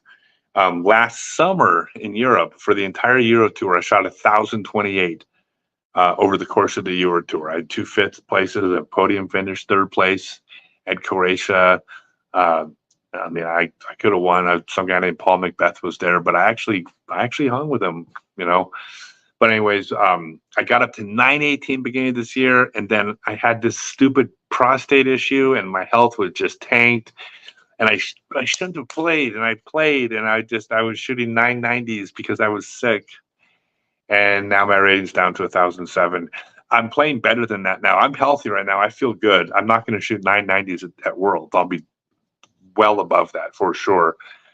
But I kind of, I got to 1,018. I got this close to 1,020. What about how the ratings were the first rating? Oh yeah. No, wait a second. What am I saying? In fact, I just made a mistake. Kind of. Actually, I made a mistake. So my first ever PDGA rating, they weren't published yet as ratings, but I was one of the players that the ratings were based around. So they first created the ratings at the 1998 World Championships. And at the it was Chuck Kennedy, and I forget the person he was with. Came up with the algorithm for it. There were almost no propagators, so it was a system that wasn't like, it was not fleshed out yet. But the highest rated player on planet Earth was Ken Climo, of course. I was the second highest rated player on planet Earth because I was the second best player in the world, and I finished second place at the World Championships. So those initial ratings, the ratings were based on our tournament, me and Ken, and of course, Jeff Lissman, Rick Folks, and Jeff Malton, and all the other, the stars back then. But yeah, so they actually, but they were never published. So like they were gathering data for a couple of years, and then I left the sport, and then all of a sudden the ratings, when they had enough propagators. If you search, you guys, if any of you want to know how the rating systems work, I'm sorry, I'm going to brag for a second here. Okay, forgive me, but I'm also being completely honest with y'all. I made a video. If you search on YouTube for Scott Stokely ratings, I made what is for sure the best video explaining how the rating systems work. The rating system works. The reason why it's the best video is that basically the entire thing is based on mathematics, but I take the math out of it and I explain how the ratings work with almost no math. Basically what I do on that video is I present one mathematical concept that you have to understand. If you don't understand this one mathematical concept, you can't understand how the ratings work. So I give you one quick math lesson on one concept. But once you understand that concept, I don't talk about math for the rest of the ratings video. I just keep referring back to the one concept that hopefully you'll understand, because that's where I start the video. I had Simon Lizotte come up to me after watching that video, and he says, "Thank you, Scott. I understand how ratings work for the first time ever." So, if you want to know how the ratings work and why they're good, they're actually really good. It's all based on math. They're not. It's not based. It's not subjective. You know, you can predict very easily a player with a higher rating is more likely to beat a player with a lower rating basically every single time, and the numbers work. So the ratings work. Everyone questions them, but they're really good. Anyways, Scott Stokely ratings on YouTube, you'll understand. It's really fun. It's only a 20-minute video, and it's only one math concept, and the rest of it's just explaining it. I'm very proud of it. It's one of the best things I've ever done on YouTube. So, reading my book right now and loving it. Thank you. Yeah, I'll tell you what. So my autobiography, Scott Stokely Growing Up Disc Golf, is available at Amazon, and it's the audio version is out, which is an Audible read by me. I've had more people. It's really funny. I've had more people tell me they haven't read a book in 20 years, but they read this one. Like, not because it's some masterpiece, but because they're not into reading, but they love disc golf, and they're like, "Oh, I love that book." I don't read. I've had people come up to me and tell me they've read it over and over again. The audiobook, tons of people listen to. The really interesting and strange thing is the book's been out for more than 4 years now. It's approaching 5 years that my autobiography has been out, and the sales haven't really declined in 5 years. Like, it started off selling really well, and it's actually sold well for like 5 years because there's so many new players entering the sport. There's a constant new energy and excitement towards anything they can get their hands on. But when it comes to book statistics, that never happens. Books always peak early, or they peak because of some, they get on Oprah or something, but they typically have a peak, and then it declines from there on out. That's standard the way books work.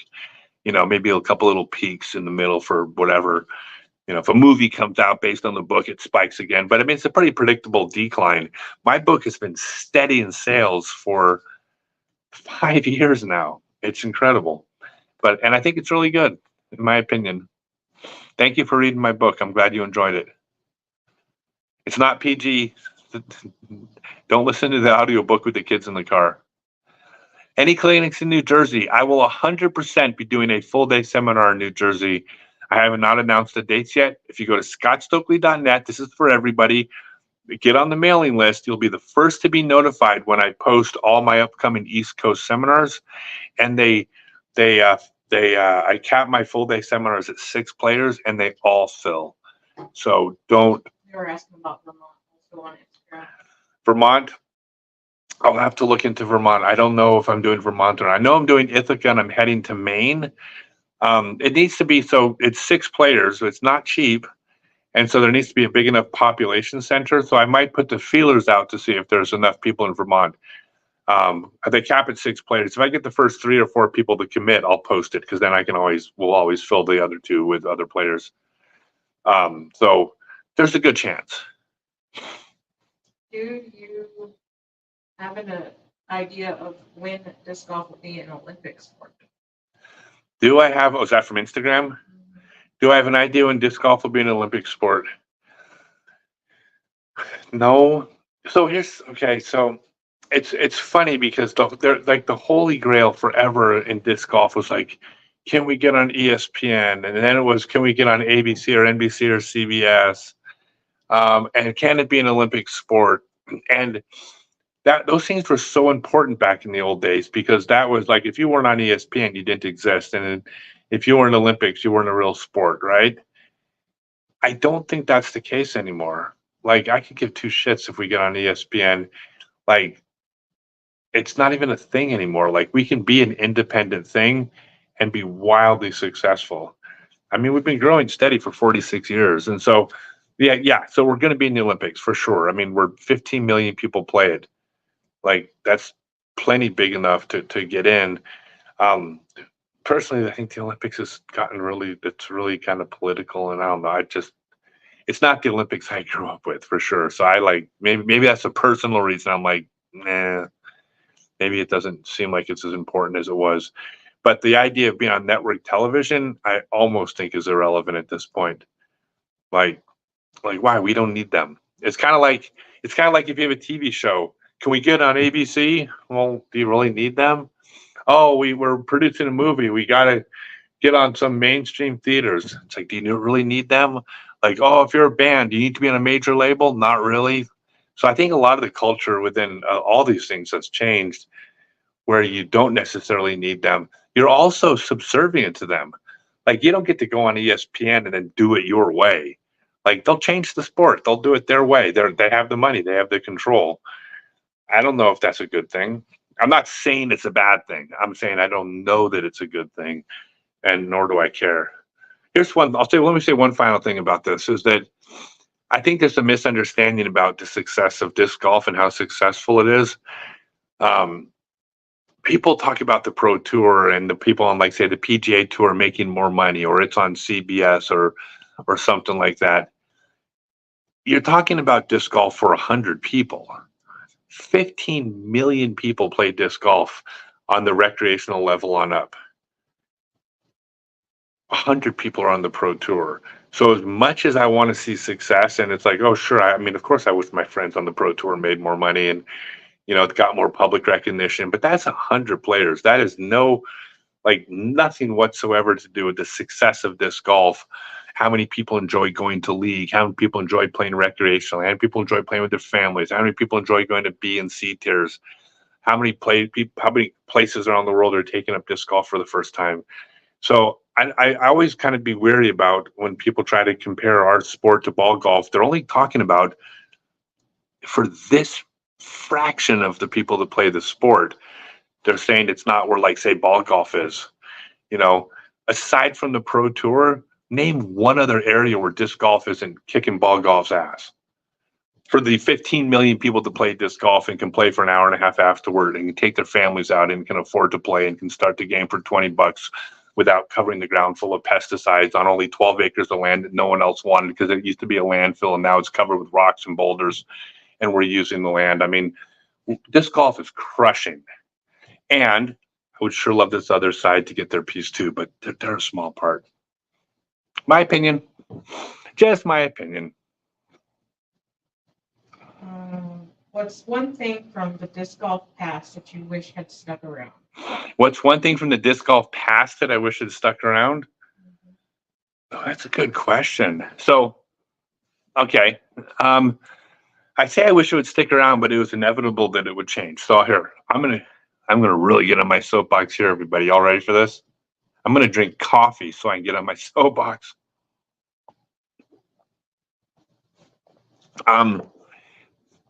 So I will never be one of those old people that says, "Oh, back in my day, the sport was so much better." And I mean, usually those old people are wrong when they say that. I think most of the time, if you listed 20 things, 20 components of disc golf is better now than it was when I was younger in 19 of the 20 ways. Disc golf's crushing public acceptance, kids that play, women that play, the pro tour, the people on tour, the number of courses, the quality of the courses, like you name it. Disc golf is better in every way except for one. We will never have the family and the camaraderie, the level of family and camaraderie that we had back in the old days. And even now, if you start playing right now, you're probably mesmerized by what a tight-knit community we are and how much you can go to a new town and contact the club and we all share this love of the game. Like, that's a real thing. I'm not dismissing that. But it was way more back in the old days. You see, back in the early days of the sport,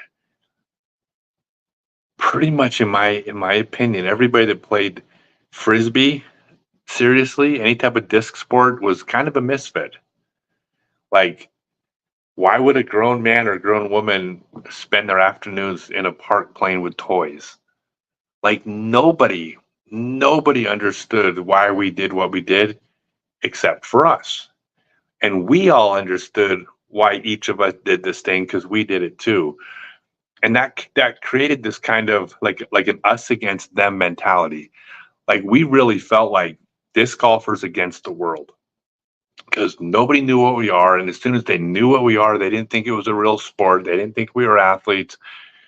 They didn't think it was a good community for let their kids go play in. And they thought that we would ruin the parks. They thought that we littered. They thought that we didn't look professional, like you name it. And because of that, there's a bond that forms that was just different. Like that'll never be replicated because once we became now we're borderline mainstream at this point, and it's just never going to be that same type of tight family that it used to be. Now, would I trade the sport for what it was then? Of course not. Like I would much rather have a sport where 15 million people get to enjoy it. But for me personally, I liked it better back then. I just did. As much as I love the Pro Tour, that was my family, and there's something very special about that, you know. So I liked that world, but I also simultaneously acknowledge that this is better now, if that makes sense. If it doesn't make sense, I apologize. I tried. David says, "Hey Scott, did you see Blake Whitehead's sidearm throw distance competition? What did you think?" Wait a second. No. How far did he throw? Do I have to challenge somebody? Do I have to keep beating these kids with my sidearm for crying out loud? I don't know. I can still put one off at 550 sidearm. Did you see what Chandler Kramer posted? What? Did he throw sidearm at distance? He threw a 360 sidearm. Chandler Kramer threw a 360 sidearm? Yeah. Of course he did. That's great because I invented that throw. I set the world sidearm distance record with a 360 sidearm before anybody in the world was throwing that throw. I invented the 360 sidearm because it flies farther. There's he threw 560 something. Chandler threw 560 with my throw. That's cool. I saw him today. He didn't even thank me. I talked to him for a bunch today. I'm a big Chandler Kramer fan. Chandler's got the best sidearm on the Pro Tour right now. I mean, after me. I mean, of course, right? And my glasses, these glasses just don't get cleaned. Does temperature change disc flight, or is it just my grip? God, that's a really good question. I suppose it's possible in the sense that if it made the disc dome up more, or if the softer disc allowed you to put your thumb in more, or if a tackier disc made you have less or more friction, which allowed a little bit more spin, I suppose it could be a little different. But I wouldn't know how to answer that in a predictable way. It's nothing as simple as when it's warmer, they're more stable or something like that. I don't think there's a rule, at least not that I'm aware of.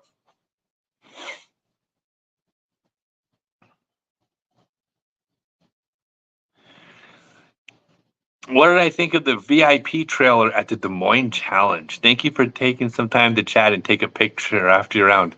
I love the VIP trailer because it was air conditioned. That was easy. No, I love the VIP trailer. Like look, when I teach my classes, this is how I teach my classes. I teach at all different tier levels. I teach a 2-hour seminar or 2-hour clinic for 25 or 30 bucks that everybody gets to come to, and families of kids of special needs are free, and special needs kids and adults are free, and anyone who works in the special needs and community is free. It's this big gathering for very little money. Then I teach my full day seminars, which are more expensive, because there's a market for that. People that want to invest, more money. But I don't only teach those because that would exclude the people that are like, that's not in their wheelhouse. They can't afford that. So I want to have different levels of teaching, right?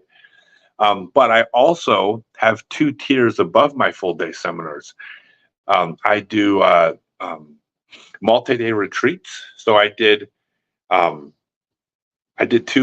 3-day disc golf training retreats in Scotland. My intention is to do one in Colombia. this is kind of a big dollar thing because you're basically flying to another country, so it's a big part of the experience. I'll probably do some in Hawaii. Those will be more expensive. And then I also did a private 2-day group seminar, which is the most expensive. This is where I'll come to you. This is not cheap. This is the VIP treatment. So the answer to the VIP trailer, I think it's great that they have VIP trailers because there's people with disposable income that can pay money for the air conditioned trailer. I wish it simultaneously cost less money for the general public so we could get larger crowds. So in my opinion, you offer all the different tiers, and that way everybody gets to come. But you don't want to turn down the money from the people that have it because that's a big part of your income. It's like casinos, right? I mean, you can't operate a casino if every slot machine was $100 slot machine. You have to open your casino up to the public, but you got your high roller tables too, which is and that's important too. So yeah, I love it. How old were you when I started playing? I played my first round of frisbee golf on the world's first permanent frisbee golf course when it was the only course in the entire world. So I started at the very beginning on the very first course in 1976 when I was 7 years old.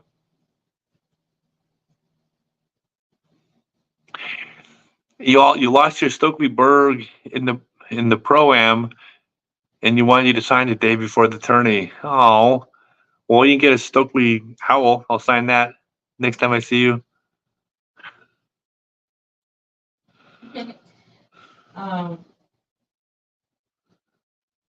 Tell the message. Oh, do I have some? Maybe. I might have some signed Stokely Bergs. I was just told. Maybe there's some at the warehouse that I'd signed. I'm basically out of Bergs in person, but maybe there's some in the warehouse signed. Message me. You never know. Okay, Scott, let's talk about the 30 time to take your 30 second take your shot rule. Look at ball golf. They can take a minute to make sure the shot from the fairway or in the rough. What is the big rush for disc golf? Like that's one of the toughest rules because it's hard to enforce. There is some subjectivity to it because when does the person get to their lie? What's a reasonable amount of time to get to their lie? I think it's more the spirit of the game because it's going to be rough. It just means we have a certain pace we're trying to keep.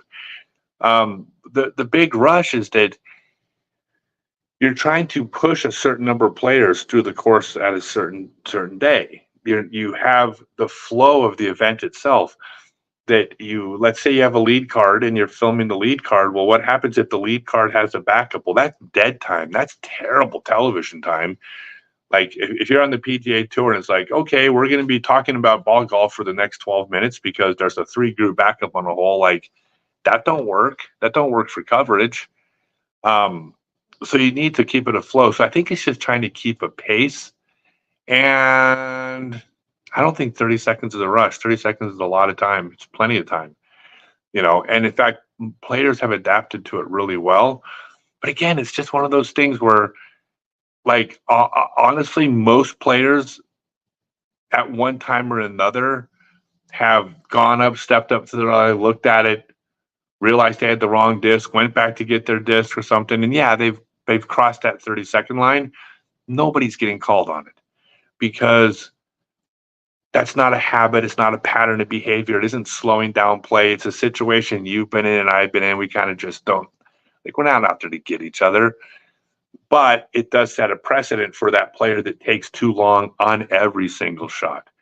It basically says, look, you have to go under a certain pace because you are slowing down not just your group, you're slowing down every group behind you. Like you're affecting 50 people or more if you're playing slow.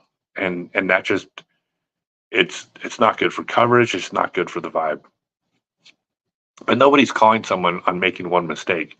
Like we all basically, like here, I'll tell you what, there's one, like just another rule that was, and it was just almost unspoken, but up until I think this year, you could move obstacles or you can move things on the ground with your lie. In other words, if there was a stick on the ground where your foot was going to be, you can brush that stick out of your way so you can get a good stance. However, according to the old rules, you were not allowed to move things out of your way on the run up.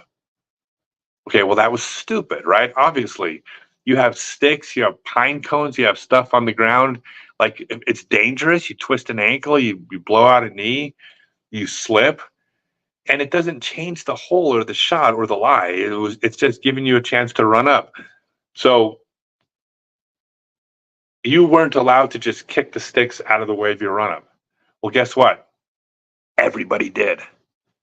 It was just one of those rules that the players just didn't accept and just didn't follow. And nobody thought, no person who refused to break that rule ever called anybody else, because it was a stupid rule. Like, everybody kind of agreed that it's not okay to like slip and fall and hurt yourself because you can't kick a pine cone out of the way. It's like, no. So it's the spirit of the game. And I'll tell you right now, on the Pro Tour, there's not a single player, at least in an MPO, that is out there trying to screw people over on technical rule calls. Like, nobody's out there going, gotcha. Oh, it's like everybody, basically, if you're not sure if it crossed safe or not, everybody's giving you the benefit of the doubt. The spirit of play is unprecedented right now. I've never seen anything like it. It's beautiful. What about the people that have notoriously long? There are people that are having notoriously long times, and they've gotten harassed over it, and it will change, and they will begin getting called on it. But it's slow to implement, because it's a tough thing, because players making calls on other players is bad, because you have to make these calls, right? You're required to. You have to make a time call on someone in your group, because it's not just affecting your group, it's affecting the group behind you, and the group behind them, and the group behind them. You have to make this call. But there's still the idea of asking players to potentially have a confrontation during a round is an unfair thing to put on the players, but it's also unfair to not make the call. So it's tough. Officials make these calls sometimes. It's not perfect. But requiring officials to make the calls doesn't work, because if officials made these calls, that would mean you'd have to have an official on every single group, or else groups without officials would not have to follow the same rules as the groups with officials. So it's an all or nothing thing. So it's not as easy as it sounds to just fix it. I think the general idea is the spirit of the game. We all get along. We all follow the rules. No, there's not really any problems. It's just there's a couple players that play slow, that get harassed, and we kind of just hope they change, get better, I think. From Instagram, what's your favorite format of disc golf? My favorite format of disc golf on Instagram is a four-person skins match. How's that for a cop-out answer?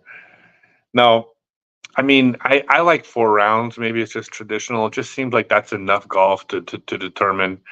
World Championships is 5 rounds. I kind of like that, maybe because it is the World Championships. Give 1 extra round to make sure there's a separator, to make sure the best player wins. And but I'm okay with I think 4 is a reasonable amount.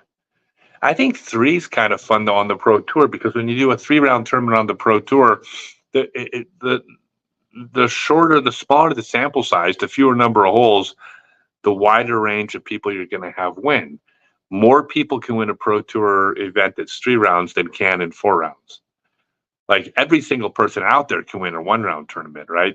The longer you play, it's regression to the mean is the mathematical term. The longer you play, the closer things start to sort themselves out where they belong.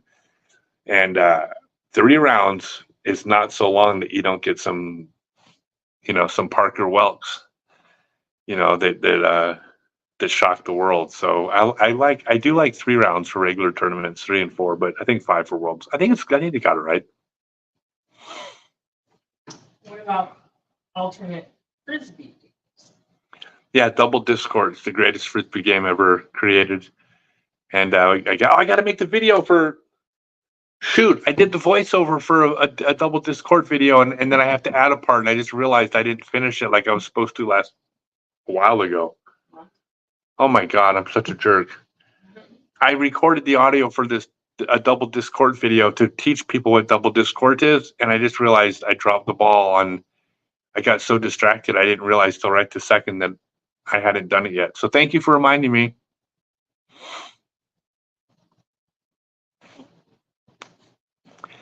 If you were putting from 20 feet and had a constant gust of wind blowing at you and you knew to putt, wait.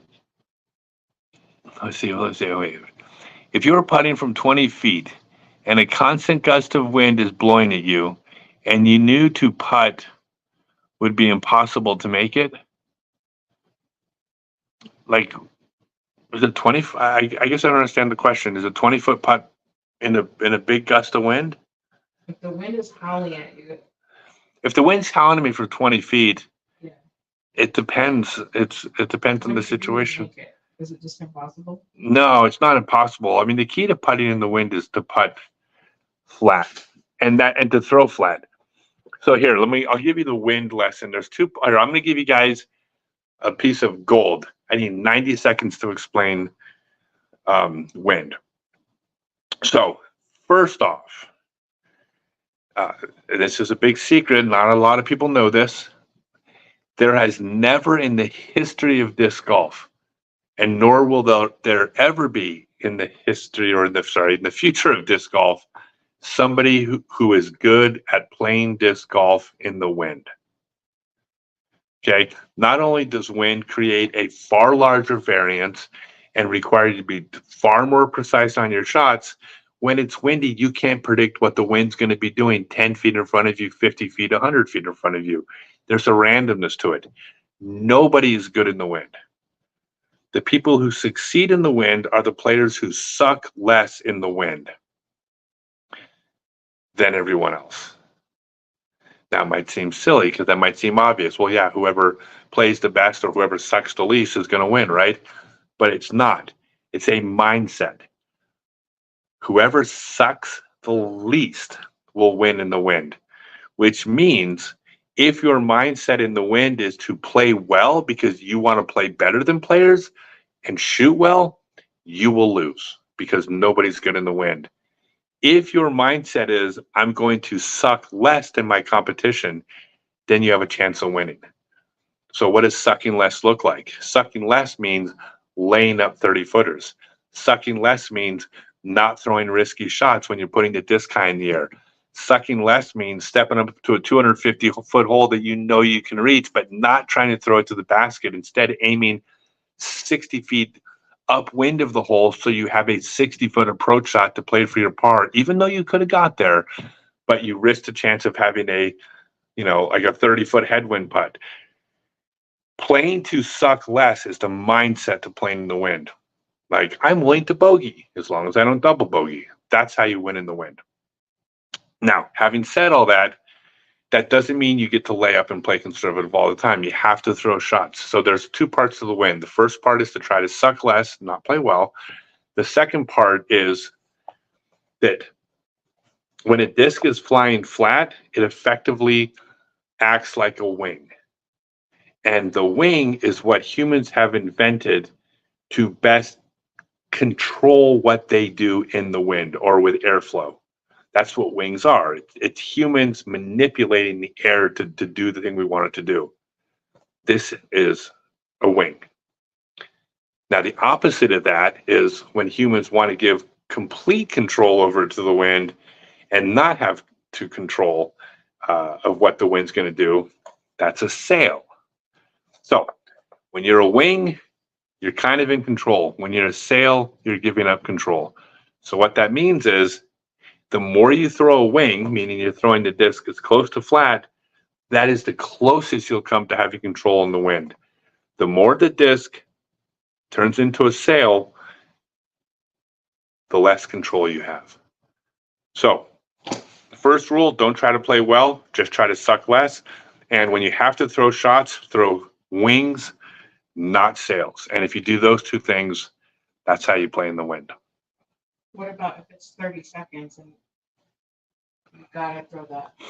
Oh, when it's 30 seconds and you have to throw the putt, you throw the putt. You don't get a choice. It's the same thing. Like if you step up to a putt and then all of a sudden a baby starts crying, or someone pops their head up from behind a hill, or someone's phone goes off, you don't. It's irrelevant. You have 30 seconds. Now it's unfortunate when it happens to you. However, it'll happen to every single player an equal amount of times. So you just have to deal with it. A lot of it's mindset, by the way, because like it depends on the sport. If you're a golfer, you're used to dead silence and any noise is a distraction, right? But what if you were shooting free throws in the NBA? You think crowd noise affects an NBA player? Of course not, right? Because their mindset is to accept the noise. And by the way, we do this as well too. Everybody gets so distracted when somebody's moving or somebody's talking, right? But it doesn't affect you when you're warming up at the practice basket. Like you still putt just fine when you're warming up and people are talking and other people are putting. You do just fine because our mindset is we don't have expectations of quiet. So a professional disc golfer who sticks to the 30-second rule just has to be in the mindset of sometimes there's going to be distractions and I'm not allowed to stop, so I can't let it bother me. And then you just step up and throw. It's never perfect, but I mean, it can't be perfect. There's humans. There's humans around. Humans aren't perfect. How far can I throw when I was 15? Not when I was 15, not quite as far as now, but probably not too far off as far as power. What was your first junior distance record? No, oh yeah, I set the world junior distance record when it was 1987. So I was 17 years old. I threw, trying to think I threw 162 meters, which would be 160, 178, like 530 feet when I was 17 years old. But I did it with a P38 Lightning, like a Speed 6 disc. So you can't compare that to that, with a Boss or something. Totally different game with a Lightning. That was probably easily a 700-foot throw with a Speed 13 disc. But back then, it just they were like they didn't exist. I was basically throwing what would be mid ranges today, like 530. If I had the choice to be on the PDGA board, would I decline? As a matter of fact, I would. So every year the PDGA board has a write-in category where people just write in their candidates, and I get a lot of people write me in. I would never be on the PDGA board. This is like politics. I would never put myself in a position where whatever decision I make would make people hate me. I just don't want that role. I don't envy that role, and I do admire people who are willing to take that position. Even those people that have a different opinion than myself, I respect the fact that they're putting themselves into the line of fire, because it is a thankless job to do things where people are going to hate you and be mad at you. And I would never want to be in that position. It's like this is what my brand is. If I have a brand, my brand is, and if you guys, those of you who follow, which I guess most of you probably do, go look at my last year's Facebook post, Instagram post, YouTube videos. You can't find a negative comment in there in the last year from anybody. And I don't delete them. I don't delete anybody. And I would say no negative. You might find one or two here or there, but virtually none. And the reason why is that my pages and my world is like kind of free from all that bullshit. Like there's a lot of topics, and I'm not going to bring them up here, nor will I even respond to them if somebody texts them. But there's topics in disc golf that are contentious, and I think they're important subjects to talk about. You should talk about these subjects on Reddit. You should certainly talk about them on somebody's post when they bring that subject up. Like they're putting it out there. By all means, go talk about it over there. And you should. These are important things. I just don't. And I want people, when they come to my pages, to just kind of have fun and like get a break from this shit. There's so much stuff out there. Like, and again, it's important stuff, but we need a break from it. You You can't deal with all the negative shit 24 hours a day. You have to be able to turn that stuff off. And it's like you can't even literally put on a sporting event without something political coming up. You put on a Hollywood movie, there's some political undertone to it. Fuck that. I hate that stuff. I'm sorry for swearing that, but screw that stuff. Like it doesn't. I don't think that shit belongs everywhere. So it doesn't. So I keep it out of my pages. So being a PDGA board member would inject myself into this world that I want nothing to do with. I'll let other people do it. People that are braver than me, who are willing to take on the masses. Good for them. I mean, we need people like that, but I'm not one of them. Why is there no Pro Tour event in the Rockies? I don't know. I mean, there's only so many Pro Tour events. I think there's it's not out of the question, but it needs the right situation, the right club. You need the right event that's been going on for a while. I know 303 did a good job for a while, but there's so many components to running a Pro Tour event. I mean, you need the course, but you also need the parking, you need the Wi-Fi, you need the infrastructure, you need the vendors, you need to have, I say parking, you need a million volunteers, it seems like, at these events, which means you need a really strong club. You need a strong club that's been running the event for years, that has the experience with dealing with this. I mean, there's so many things that go into this. Like, it's not just a matter of like, hey, that's a really cool course, let's put on the event there. There's just so much more to it. It's just like when people like complain about the Pro Tour, and by the way, everybody's entitled their opinion. They're like, oh, this part sucked, or they complain about that. But it's like, I don't do that because I'm not walking in their shoes. Like, they got so many things on their plate and so many things they're trying to manage. And anytime something doesn't go the way I think it was supposed to go, I don't know the reasons why that didn't happen. So I never try to project, well, they should have had this or they should have done that. Well, I don't know. Maybe that wasn't possible and I don't know the reason. So I think they do I think the Pro Tour crushes it. They do such a good job. The PGA, I don't agree with everything they do, but I think they do a fantastic job at what they do, with a lot of hardworking people. So I think that with the Rockies, I think just logistics. I think just things just haven't lined up there yet. Doesn't mean they can't, but you would need to establish a really good A tier. It would need to be established for a while. There would need to be a lot of things in place for it to happen. And there's 50 other places also crushing it, doing a great job too, and you can't have all of them. So I don't know.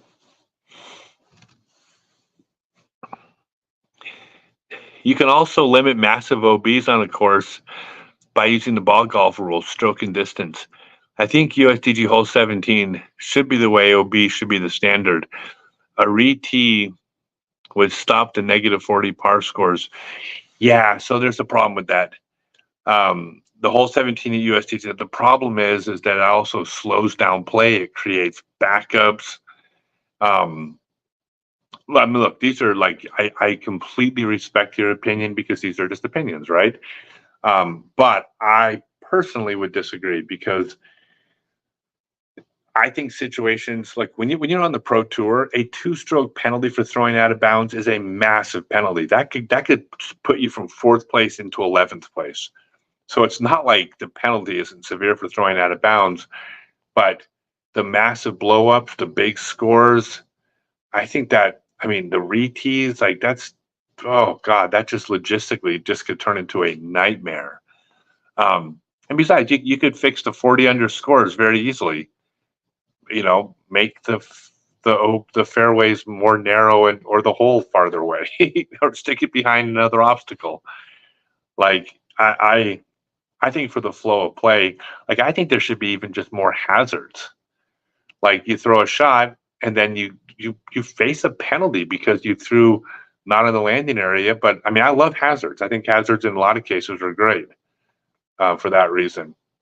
So I personally don't like it. I don't like the blow up holes. Like hole 17 is USDGC. If you get a 2-stroke penalty there, I mean, how often has that tournament been won by 3 strokes? like a couple times ever, I mean, if you throw out of bounds on 17, you probably will lose the tournament. That's a big penalty. I don't think it needs to be, potentially more. That's just my opinion. I don't think you're wrong if you disagree.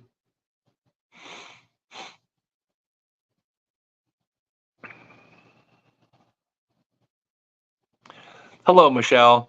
You put out a great article back in the day about playing in the rain. I carry 4 towels, getting out a new towel every 3 holes and keeping one dry for polishing. Very helpful. You are so welcome. Hey, in my 6-month online Become a Complete Disc Golfer class, I spend an entire class talking about rain play and wind play. I gave you the 90-second wind play. There is more to it than that. So yeah, I talked about rain. Playing in the rain is important. You got to be able to play in everything. But thank you for the compliment. In all my playing days, how many times has the disc come to rest on the basket top? I really think that shot should be called hold out. Yeah, it's, by the way, the disc golf, it sounds like I'm arbitrarily disagreeing with you on everything. Remember, I told you I respect your opinion. Everyone's entitled to the opinion. To me, a shot on top missed because the basket is below this and above this. But I mean, baskets can be better. I mean, it would be very simple to make baskets catch better. If you did smaller chains and had more chains, it would be more like a net, and they would catch perfectly. So it's not that it can't even be better, but I think if you're over the top, you miss. But if you called that in because it's above the ground, I mean, you could. The rule could be if it's not touching the ground, it's good, right? I mean, I wouldn't argue. I don't ever argue about rules. So whenever I play, I don't ever argue. I don't ever talk or think about, well, the OB shouldn't be here or that basket shouldn't be elevated. Or I never think about that. My job is to come play the course that has been put in front of me to the best of my ability. Like I'm facing the challenges and using creative problem solving to try to solve the problem of that course. I don't think I have a say in what that looks like. So whatever, if they came around and said discs on top of the basket now count, I wouldn't argue. I'd be like, okay, then they now count. What about the ones when they get stuck in the tray? Yeah, I don't like when they get stuck in the tray. They used to get stuck in the side all the time in the old days. It doesn't happen as much anymore. It still counts. Yeah, now they're saying it counts. I don't understand. I think everybody. Stuck on the knob. Yeah, PDGA does a really good job. I think, I don't have to agree with everything they do to acknowledge their hard work and the good job. I think the rules committee has and this is human nature. I think people often try to justify their position in organizations by feeling they have to do something. And I think there's a tendency to fix things that aren't broken.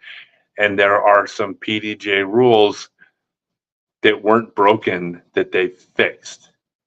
And I think the reason why it happened has nothing to do with people complaining about the rule the way it was or some incident that happened. I think some of the rules got changed because we're on the rules committee. We need to change something. The idea that if you pass through a double mando and you could still miss the mando, like that is the most absurd. Like you've taken a rule that was simple to understand. 2 things: disc passes between them, between the T-pad and the T-pad here, hole there. Disc goes between these 2 things. If it doesn't, you've missed. Like that is so simple.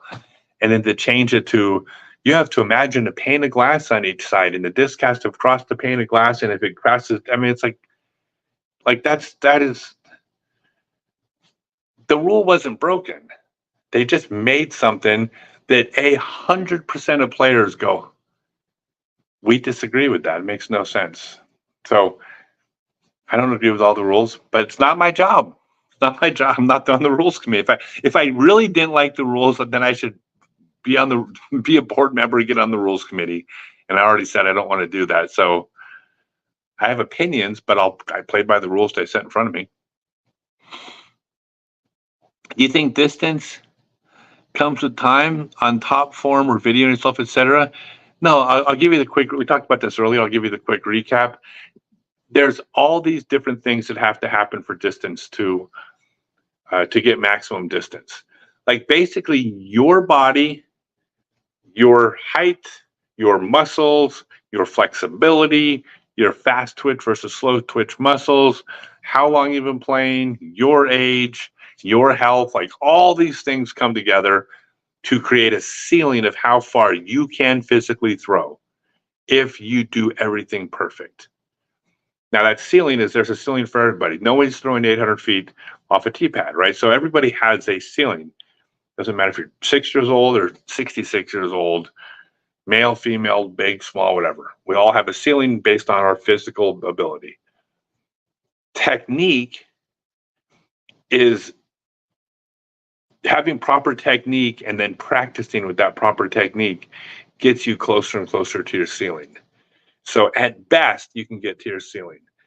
But without proper technique, practice helps like this much.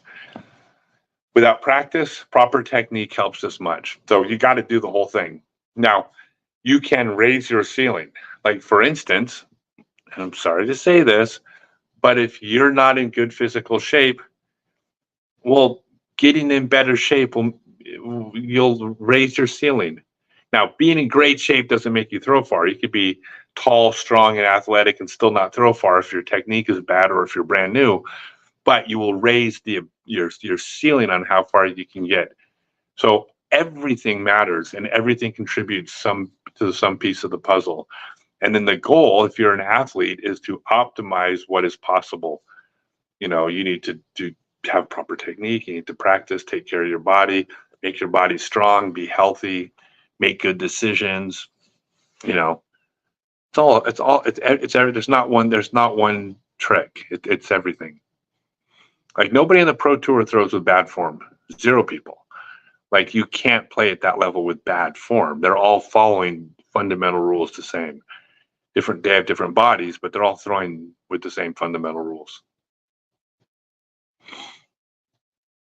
Do you offer driving form critique? Like we probably have a couple of videos, you give recommendation. So I do in my 6-month online class, and I'm going to use this to pitch my class.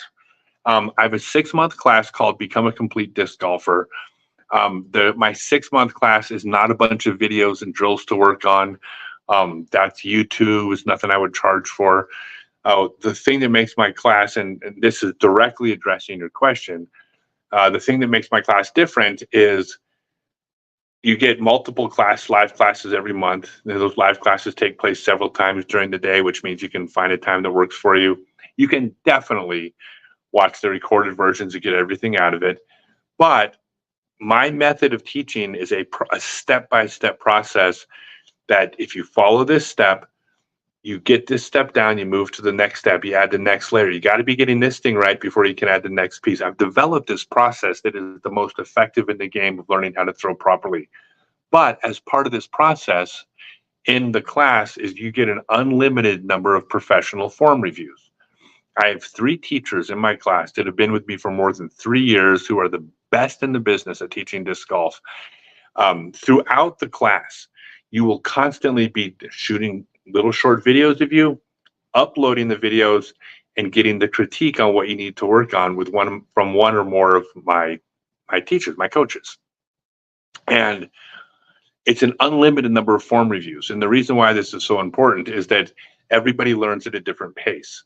So I can't say to you, oh, you get 2 backhand form reviews as part of your, what you paid for, because you might not pick up backhand in 2 reviews. So I simply make it unlimited, which means if you pay, you're going to look, and you follow the process, it will end with you throwing correctly, because since you get an unlimited number of form reviews, it means we will stick with you as long as you're willing to put the time in to get worked. Do something, correct it. Do something. Hey, now you're doing it right. Move to the next thing, correct it.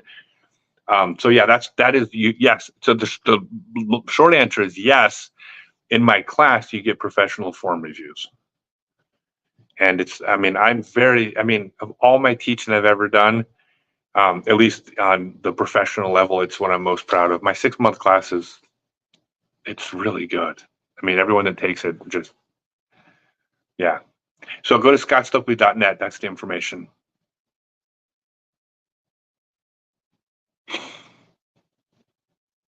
Who do I think has the best form on tour? You're going to hate me when I say this. Ready for this? I'm going to look around first. Everyone. So this is what you'll learn in the online class, is that there are certain fundamental rules that every player on tour follows because you must do these things. The laws of physics trump your style. They trump what you like. They trump what feels good. There are certain things that you must do or else you will not throw correctly or far or accurate.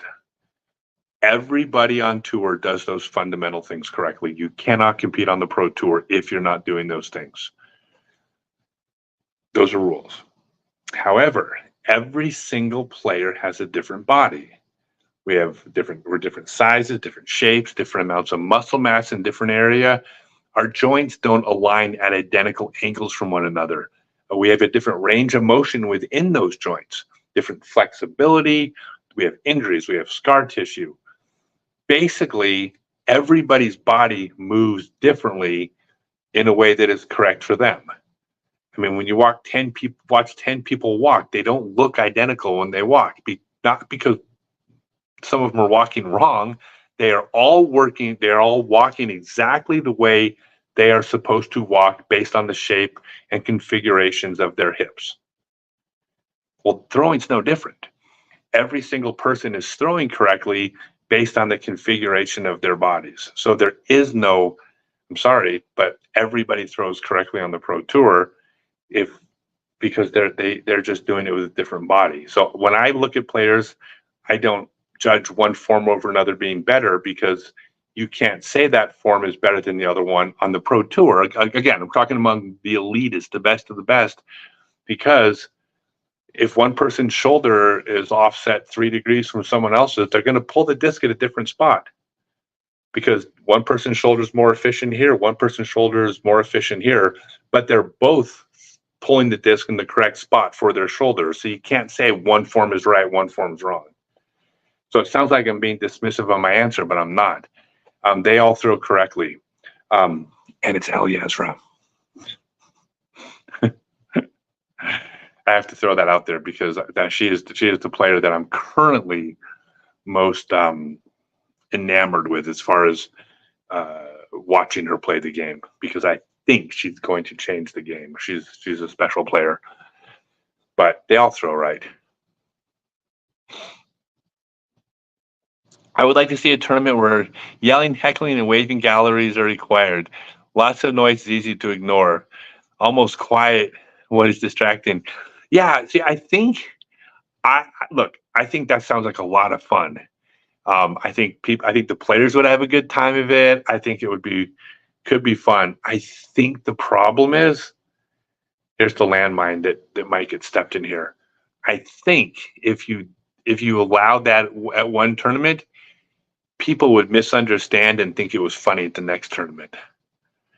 I think that's very dangerous. I'll give you an example of what I mean by this.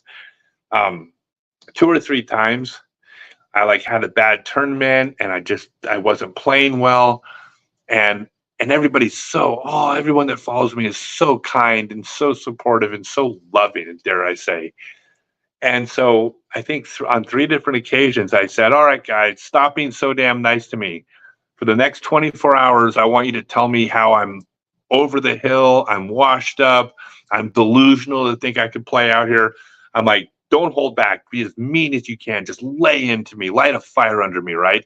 And it's really fun because I'll literally I've gotten more than 800 replies from all the people that liked me, telling me what an idiot I am for thinking I could compete with Cole Redolin.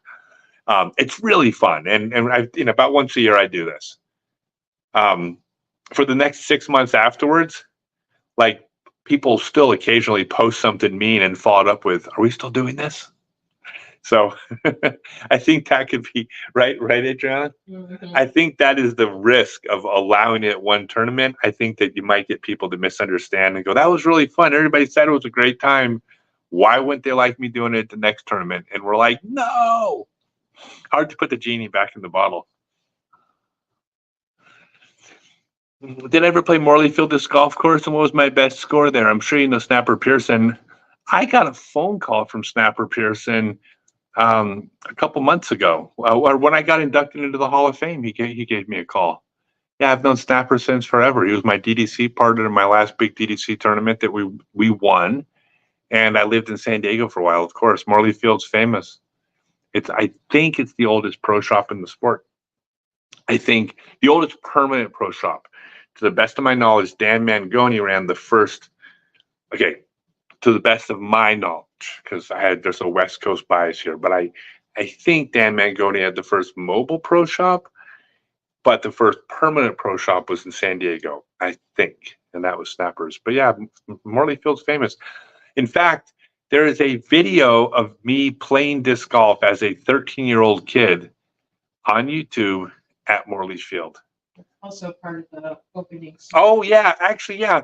So there's a documentary about me called "Not Just a Shot." If y'all have heard of it, it's won all these awards at like these film festivals around the country. We got some big news regarding. To the best of my knowledge, it's been picked up by Amazon Prime. We're going to be it's going to be the first mainstream disc golf project on Amazon Prime. Is a documentary about me. And in the opening segment of that documentary, there's a little video montage about me, including me throwing hole one at Morley Field, like in 1983, I think, 84, something like that. Poodle, I really miss the family and the people we had back in the day. I couldn't agree more. We did it for love of the sport because it was different. Miss that was the time of our lives. Yeah, I mean, it was so weird back then. Like when people tell the stories, the old timers, and if you think they're exaggerating when they tell these stories, they're not. Like you would go to a tournament and somebody would put their house up for people to crash at because none of us had any money. You could get 15 people that would all stay like in a 1-bedroom house. Oh, I need my charger, please. Can you bring that over? We get 15 people. With the living room floor, I mean, there could be 10 people on the living room floor sleeping at a tournament because nobody could afford a hotel. And what's wild is, I got to plug this in. What's wild is that even though that happened, as people got older, sorry, I got to plug my phone in. What's funny is when people got older and had money for hotels, to a large extent, they still stayed at the same house they stayed at every single year. So you would have people, that made $100,000 a year sleeping on someone's living room floor just because they always have, because it was this family that we used to have. It was such a tight knit group. Like it's funny when people are like, they're like, did you really know Ed Hedrick? And it's like, yeah, of course, we all did.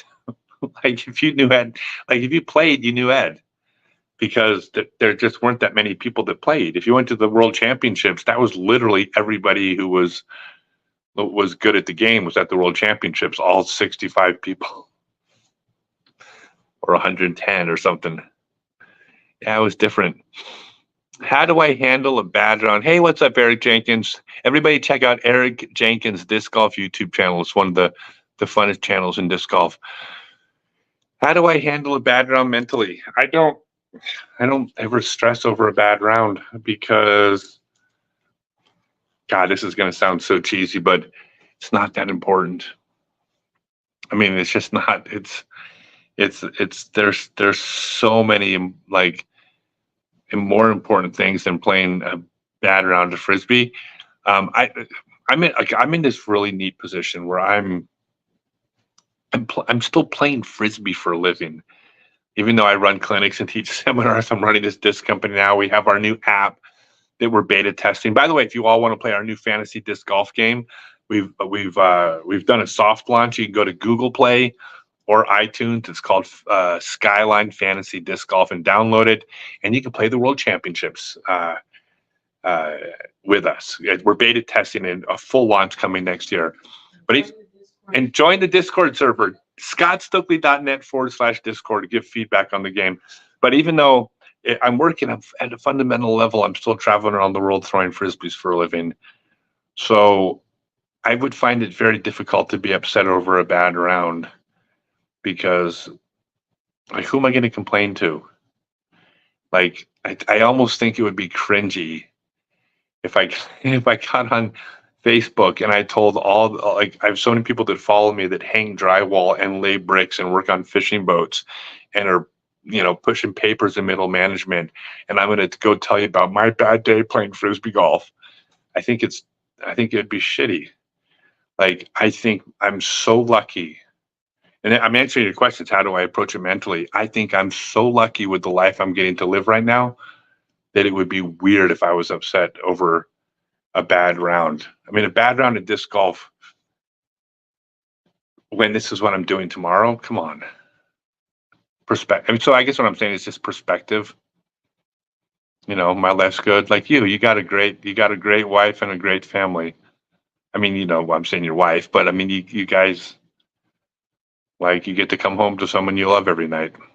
How is a bad round even relevant?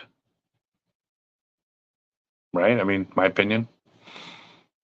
Have I ever thought of going to South America to teach or help promote disc golf? Yeah, I'm planning on going to Colombia in December and possibly Brazil. I wasn't going to possibly go to Brazil. I was going to possibly go to Colombia, and then when I put the word out that I might be in Colombia, I got contacted by some people in Brazil. They said, "Hey, you should come to our tournament in Brazil." And I'm like, "Hey, I'm going to be in Brazil. Maybe I should." That's kind of on the way. It's kind of on the way, right? That's how we ended up in Southeast Asia. We were going to go to Australia, and then said, "Well, that's kind of on the way." Yeah, really. That's exactly what we spent. We spent 6 weeks in Southeast Asia and 8 weeks in Southeast Asia and 6 weeks in Japan. And the reason why was because we were going to Australia and New Zealand, and then we were going to go to Europe, and we're like, it's kind of on the way, kind of in between them, sort of. Like, when you look at a globe, it's kind of like, no, of course I'm going to go to South. I'm going to go everywhere. I'm going to play disc golf in Antarctica. You mark my words. I will play disc golf in Antarctica before I die. My argument is this: take the unsophisticated rules out of the game and get it following its big brother's game. It will grow the game so much faster. I guess disc golf will keep its traditional way. Look, there's no right or wrong answer for those things. I've been a disc golf promoter since 1993 and listened to new players at my demo course setups. They all say, "Why is it so unsophisticated?" And many times a turn off to many. Yeah, I mean, look, there's no right or wrong answer. Oh, I keep getting more text. Sorry. If you ever get the thumbs up from ball golf greats like Tiger Woods, Scotty Scheffler, Jack Nicklaus, etc., watch the game grow so much faster. Yeah, sure. I mean, any type of public endorsement for sure. And like, these are all like, like I said, I don't disvalue your opinion. I have my opinion about courses. You have your opinion. Neither one of us is wrong. It depends what we're looking at as far as golf. I mean, there's a couple things that disc golf is going to have on as far as the pro tour. And it's like, I mean, by the way, when we say grow the game so much faster, keep something in mind when we're talking about perspective. We're talking about the pro tour, which is a tiny part of the game. This is my estimate, but I think it's a pretty reasonable estimate. So according to a poll I'd seen about a year ago, 22 million people said they played ball golf, and 15 million people said they played disc golf. So there were more ball golfers than disc golfers, okay? However, the question was, to consider yourself a ball golfer or a disc golfer, the question was, do you play at least 9 rounds of golf a year? Well, first off, of the 22 million people that ball golf, I suspect a lot of them have not played 9 rounds this year. But if you got a $3,000 set of clubs in the garage and they say, "Are you a ball golfer?" you check the box, you're a ball golfer. So it ain't even 22 million people that have played 9 rounds in the last year.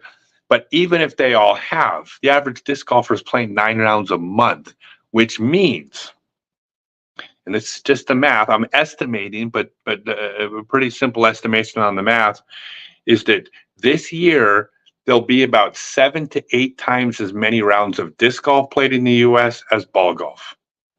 So there's far more disc golf being played than ball golf. So yeah, there's more money on the pro tour, but does that mean ball golf is more successful than disc golf? Well, it depends which metric you're looking at. In terms of number of players and the amount of people that play, and with our sport growing and ball golf struggling, we're going opposite directions right now. You know, we both got a boom during COVID, but we're going different directions. I think disc golf is doing fantastic on every single level. It's only smaller on the pro tour. Now, here's the thing we're always going to struggle with the pro tour. And this is a big part of golf. And there's a few pieces here that I don't think a lot of people look at. Is that ball golf started to become big at a time when you wanted entertainment, you had 3 television channels if you weren't out doing something, right? And ball golf managed to be on one of those channels every Saturday and Sunday morning. Okay, so in other words, a third of the viewing audience of the US, if they wanted to watch TV that day, are watching ball golf. Nothing's going to occupy that space now. No new sport's going to come along, it's a huge challenge to come along and try to be that, because you don't have 3 channels, you have 100 channels, and then you have Netflix and you have YouTube and you have social media. Like there's so many other places dividing people's attention. You can't get into a space that occupies 1/3 of the viewing audience, right? So that's a huge challenge to get the type of viewership that anything could have gotten years ago.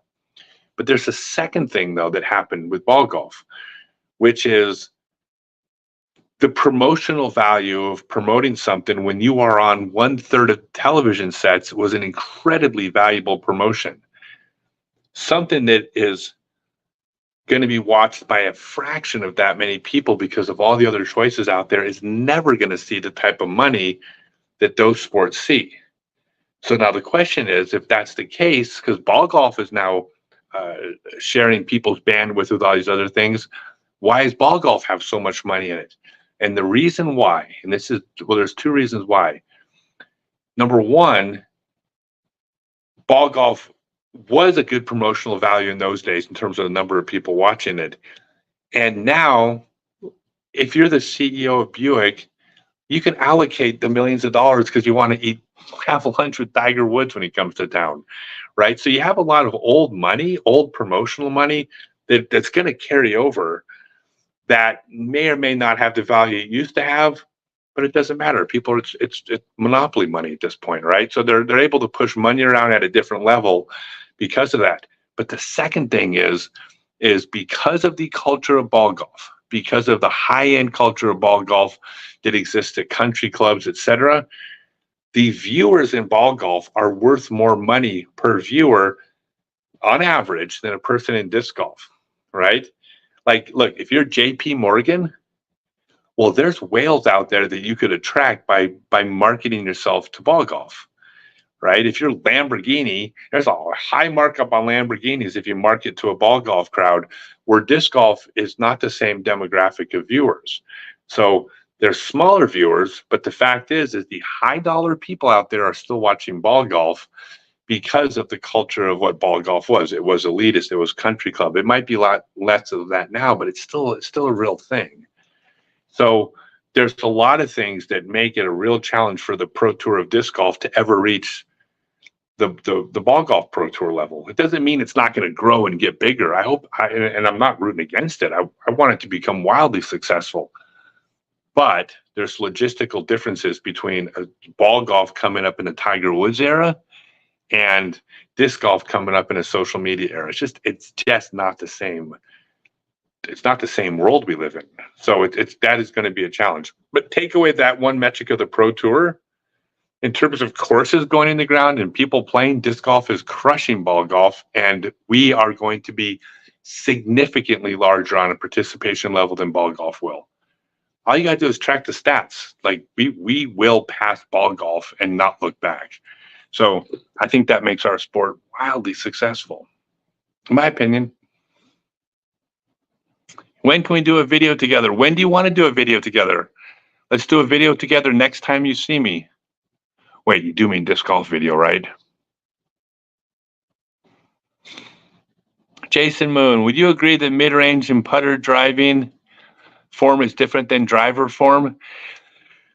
Not mid-range and putter because of the discs, because you can throw a putter in a mid-range full speed because you're throwing a shorter hole, but you're throwing a slower disc. But throwing a disc slower absolutely is different form. When you throw a drive and when you throw an approach shot, you do not throw the same form. All right, throwing the same form on your approach shot as your drive would be the exact same thing as a ball golfer with the ball sitting at the edge of the green, taking out their wedge. I'll take out my berg. The ball golfer takes out his wedge.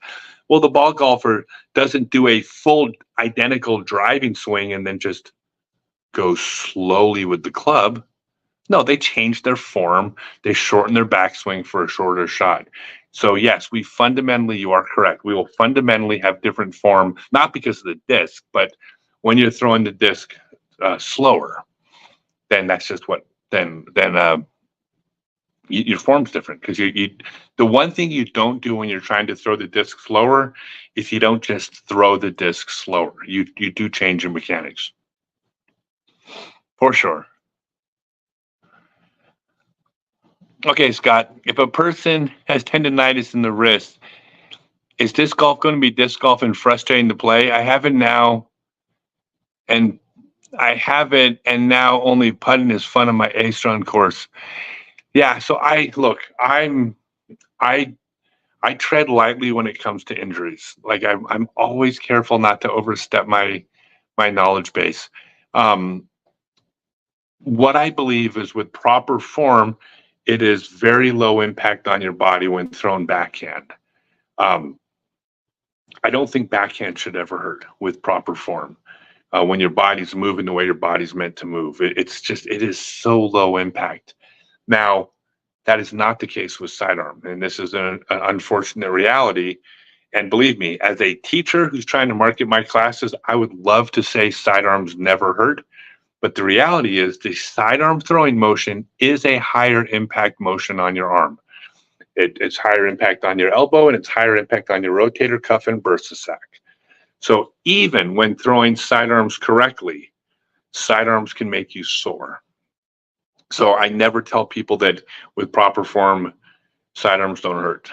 Sidearms, again, if you were playing baseball and you were a baseball pitcher, your arm's probably going to get sore even if you throw correctly. But I do not think that should happen on backhands. From my experience, and again, take this with a grain of salt. I dropped out of school in the 10th grade. What do I know? So please don't, this is not gospel, but in my experience, if you have tendonitis like in your wrist, there's only two things you can do about it. One is you stop using it until the tendonitis basically goes away. And then two, you start back up throwing easily, but doing it with proper form. So for example, when it comes to the wrist, where does your hand naturally sit? Where does it naturally rest relative to your forearm, where it most naturally wants to move?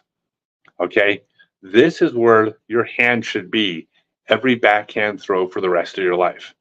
Because you can tilt your wrist up like this and throw. You can tilt down here and throw. But in both of those positions where it doesn't naturally rest, all you got to do is move your wrist and you can feel it grinding, it's pulling, it's impinging. Like there's no way using your wrist at a motion where it strains this little joint can possibly be right. And it's not. You set your hand in its natural resting position. Now, keep in mind, I didn't say set your forearm and then put your index finger 15 degrees down from where your forearm is. That's where my hand rests. So I'm not saying a specific angle because everybody's body is different. Your wrist might sit in this position right here. Your hand might naturally sit here. Your hand might naturally sit all the way down here. But wherever your hand naturally rests, and most fluidly wants to move is where you will always put your hand. And if you do that, assuming you let the tendonitis go away, and the inflammation go away, you should, in theory, remember I dropped out of high school when I was in the 10th grade, but in theory, you shouldn't be injuring your wrist doing that, because whenever your joints move in their most natural fluid motion, it shouldn't be high impact. It's how your body's meant to move. It's kind of like, if you think of yourself as a mechanical device, which is basically all we are, is mechanical devices. You have non-moving parts like the forearm or the bicep or upper arm, or non-moving, barely moving parts. But in between the non-moving parts are hinges like the wrist and the elbow, even the shoulder, which technically is a ball and socket. But when you move it on one plane, it effectively acts like a hinge. But this is all our simple mechanical devices, right? Well, think about any mechanical device where you take a moving part on that mechanical device, and that moving part is calibrated into a very narrow range where it's meant to move. Well, when you calibrate that moving part, it could effectively move forever. It doesn't wear out. There's no friction. It doesn't catch. It doesn't grind. It's strong, right? Now, you take that same moving part and you take it out of calibration and put part of it out here, put part of it out here. Well, when it's not calibrated properly, it can still move the direction it's meant to move, but it catches, it grinds, it wears, one side might catch more than the other, and it rotates when it moves. So yes, the moving part moves, but when it's not calibrated correctly, it doesn't move efficiently, and it effectively will wear this part out. Calibrate a part of a machine properly, it can run almost forever. If it's not calibrated properly, it runs a little while and it breaks. So the idea is, if you think of every moving part of your body the same way, and you put your body in a position where things are moving fluidly, where they're calibrated, that is the lowest impact you can do on your body.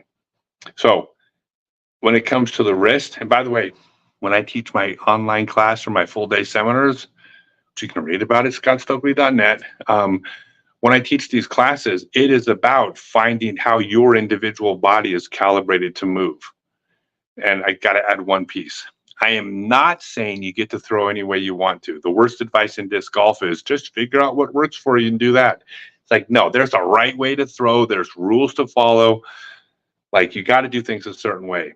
But you do those things in a certain way with the different hinges on your body calibrated correctly, which means it's low impact, it's low stress on the body. It's also where you're strongest, because where your body's most efficient, it is also strongest. So it's the lower the impact and strain on your body, simultaneously, it also is where you're most consistent and throw the farthest. But you have to figure out how your body moves. So that's my advice to you. By the way, this applies to any part of the body, right?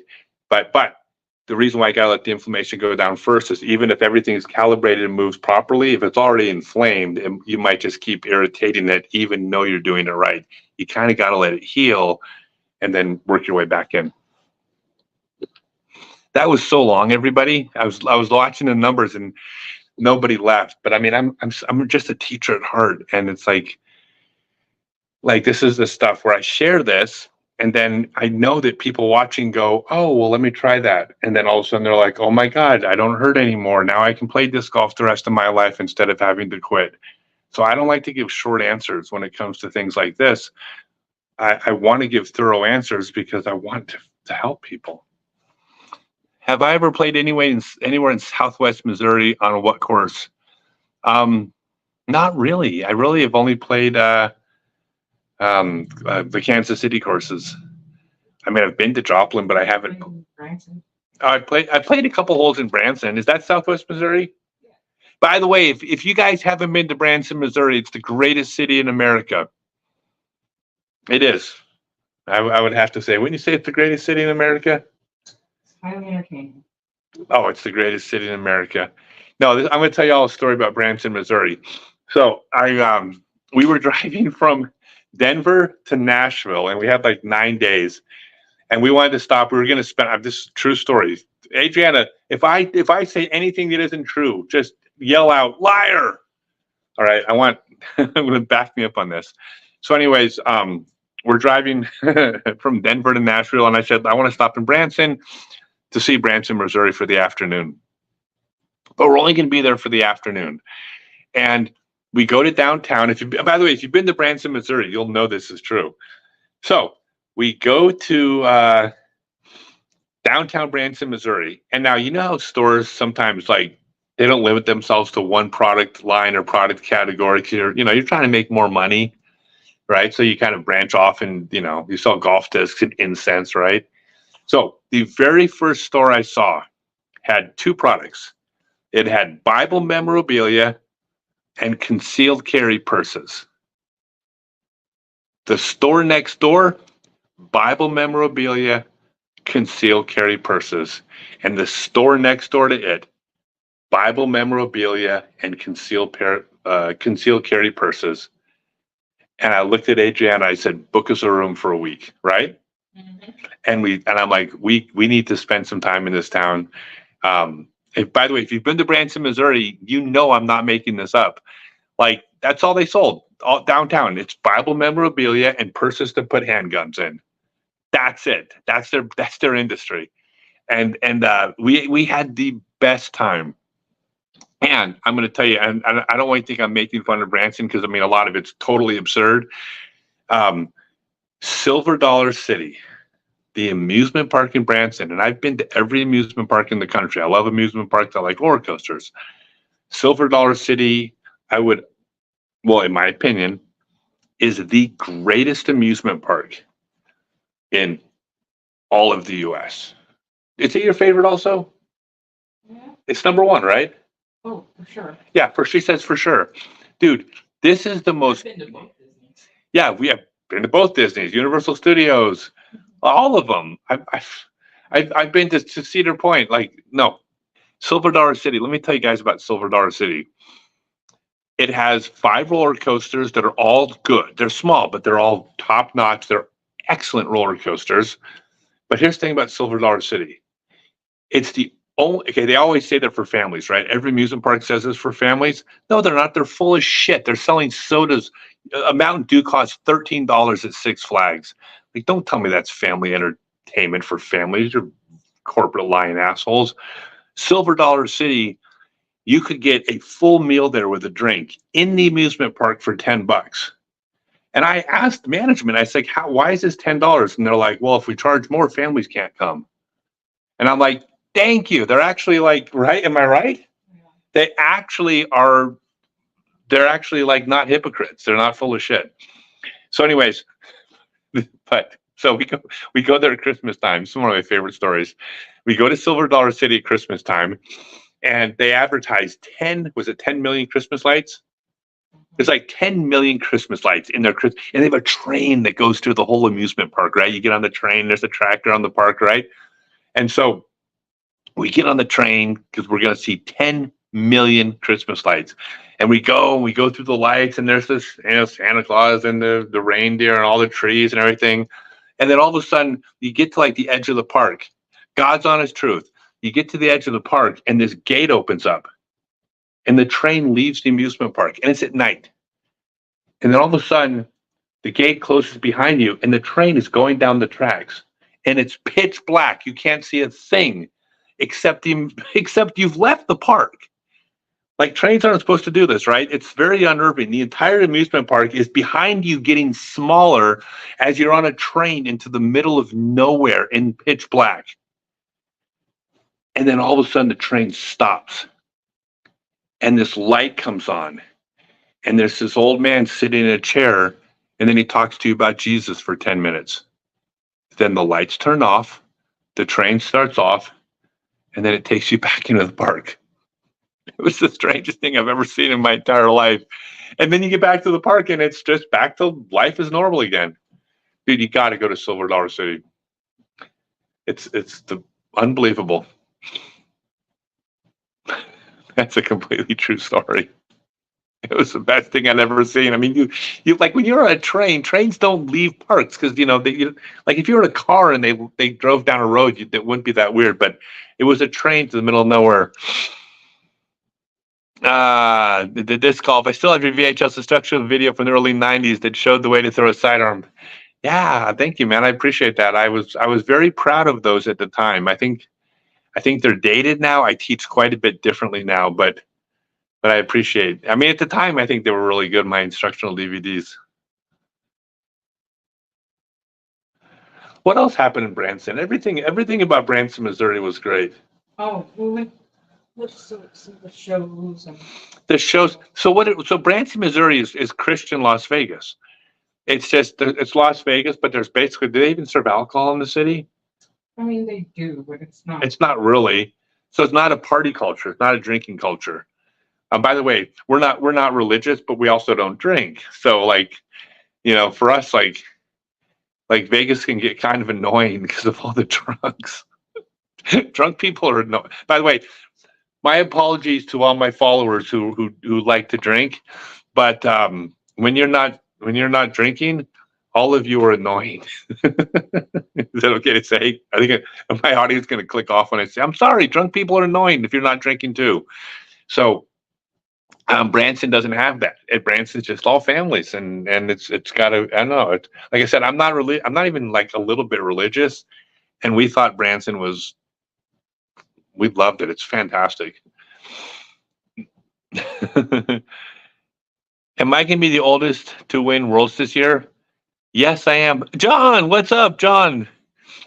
That's one of my favorite players. John, I didn't know you were even you haven't been playing recently. I've been following you on Facebook and you haven't been playing. You took up another activity. The reason I was asking is because I wanted to talk to you about, if you were playing, I was going to talk to you about some kind of sponsorship.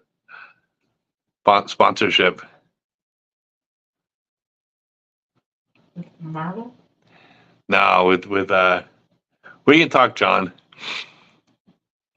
Do you think disc companies just disc golf getting huge and non-disc golf companies starting making plastics for cheaper? No, I think every disc company wants it to become huge. It's not that easy to make, and it ain't that easy to make cheaper. I mean, so here's the thing. The reason, I mean, I'm not saying bigger companies can't do things to scale, but you're not going to get much bigger. We have a sport of 15 million players. If Innova has 30% of the market, then they're servicing, 5 million people. Like it can get bigger than that, but that's not a size where you scale that much cheaper. Think about plastic too. Most of the cost is going to go into materials cost, and there's a global price on petroleum, and plastic is petroleum based, at least most of the plastics that we use, which means you can't really buy plastic much cheaper than you get it now. So I don't think that. I think quite the opposite. I think if a big company got into disc golf and they pushed money into it, I think it'd be great for disc golf, but I think everybody would make more money. So I don't think they're scared of the big companies. Plus, it ain't that easy to make discs. It's hard. What about stuff like the Temu, the really cheap Asian stuff that's coming over? I mean, there's always going to be a market for that, but there's always going to be a market for professional stuff too. And like doesn't it just overall help everybody? I think overall, pick up a disc and I go, I want. I think overall, anything, like every single new company, every entrepreneur, every pro shop, every vendor, everybody in the sport promotes and pushes. They push the sport into. Like they push money into the sport and they promote the sport.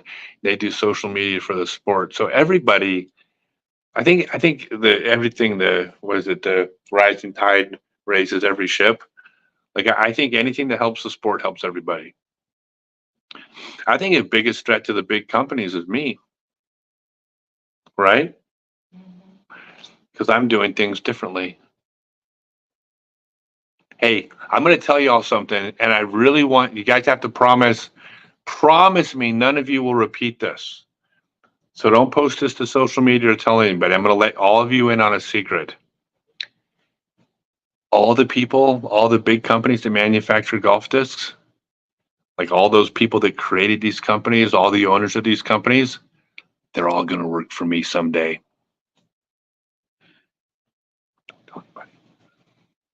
Scott, I really hope that you will be a regular with Brody Smith on Tour Life Weekly podcast. Uli is a good partner with Brody, but you would add so much more to the show. Yeah, I would love to be a partner with Brody on the show. I think we'd make a great team. I think Yuli is. I love Yuli. I love everybody. Yuli. I mean, Paul Ulibarri is my friend, but he's also about to have a kid, and he's going to have, his priorities are going to obviously have to be realigned because that's the way it works. And if that was something that he was interested in opening up, or even maybe even part-time, I would be happy to step in and do the show with Brody. The thing about Brody and I that I think could be really effective is that, like, Brody and I get along. I mean, I like Brody. I consider him a friend. I think he considers me a friend. We've never had any heat or anything. When we see each other, we ask each other how we're doing. So I think we like each other. I mean, I like Brody. I think he likes me, but we are definitely different personalities. And I think the thing that could be fun on the show is that I don't think we necessarily agree on a lot, but we're not going to argue. I mean, no one wants to see that. But we would have different takes, and I think we could debate some things pretty intelligently from two different perspectives. So I think, and by the way, go ahead and tag Brody, and you can timestamp this part of the show if you happen to see it. I think Brody and I would make a great pairing. I think it would do very well. I would bring my audience onto the show with me, which my audience is not his audience. In fact, it's probably as different from his audience in general as we have two different audiences. So it's not like me coming on and I would just be another person for his audience. I would bring my audience too. But I've always liked Brody, but we're different people. We're definitely different personalities. You think tournament payout is too many players in the field? Last place doesn't even make their money back, and money could be added to podium finishes maybe. Honestly, it's really hard to say. I think more people getting paid is probably better. I think if you're a pro disc golfer and you're counting on prize money, you're probably playing the wrong game right now. I mean, but the thing is, it doesn't have to be about prize money. I mean, there's so many, like your professional career in 2024 isn't about how much you make in prize money. It's how much you earn as a professional disc golfer. That means all the different things that you do. So it's sponsorship, it's tour discs, it's lessons, it's endorsements, it's appearances, it's building courses, it's opening pro shops, it's investing in businesses, it's creating a clothing line, it's social media, it's there's so many different things. And if you think of your earnings as prize money earnings, it's not accurate. I mean, I'm going to pick an extreme example, but there was one year where the highest paid athlete in the world was Michael Phelps. He made something like $125 million one year. And I don't believe he won $1 swimming, right? But to say he didn't earn $125 million as a swimmer would be wrong. He did. So the prize money I think it just needs to be viewed differently. I think people need to view prize money as one of your sources of income. And hey, every once in a while, it rains, right? Every once in a while you win a few grand or something like that, but that's still not that much money when you're looking at expenses of traveling. But you look at the whole package together with everything you're doing, including vending, like that's what being a professional is. I mean, there's so many parts to what you do. It's not just prize money. This is a lot of sports. If you're a UFC fighter, yeah, you make really good money if you're one of the top fighters, right? So on the surface, the only people making money are the top people, the champions, the number one contenders, the top 10, a few outsiders with a big social media following. But the people that are the lower earners might earn $20,000, $30,000 for a fight, and they get 2 or 3 fights a year, but they got to pay their coaches, their trainers, their gyms. Like, so it's like, oh man, they're not making any money. Well, that's not exactly true, because part of their income as a UFC fighter is the fact that they can monetize the rest of their life working in this industry. When they open up a gym that is an MMA gym run by a former UFC fighter with a record of 4-3, like in the UFC, like they're going to have a successful business because of that, of their time in the UFC. So their career as a professional fighter, it has to include that as part of what they earn. At least that's how I see it. So that's why I don't look at the prize money the same way other players do. It's like, if you're counting on just prize money, yeah, you're not doing that well. But you have a name. You have a name in the sport and on the tour that you can monetize that.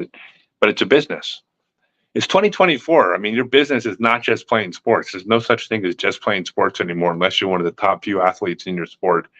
Your business is, there's more to it. Just the world's changed. Even high school athletes now, according to the newest laws, can get licensing for their name.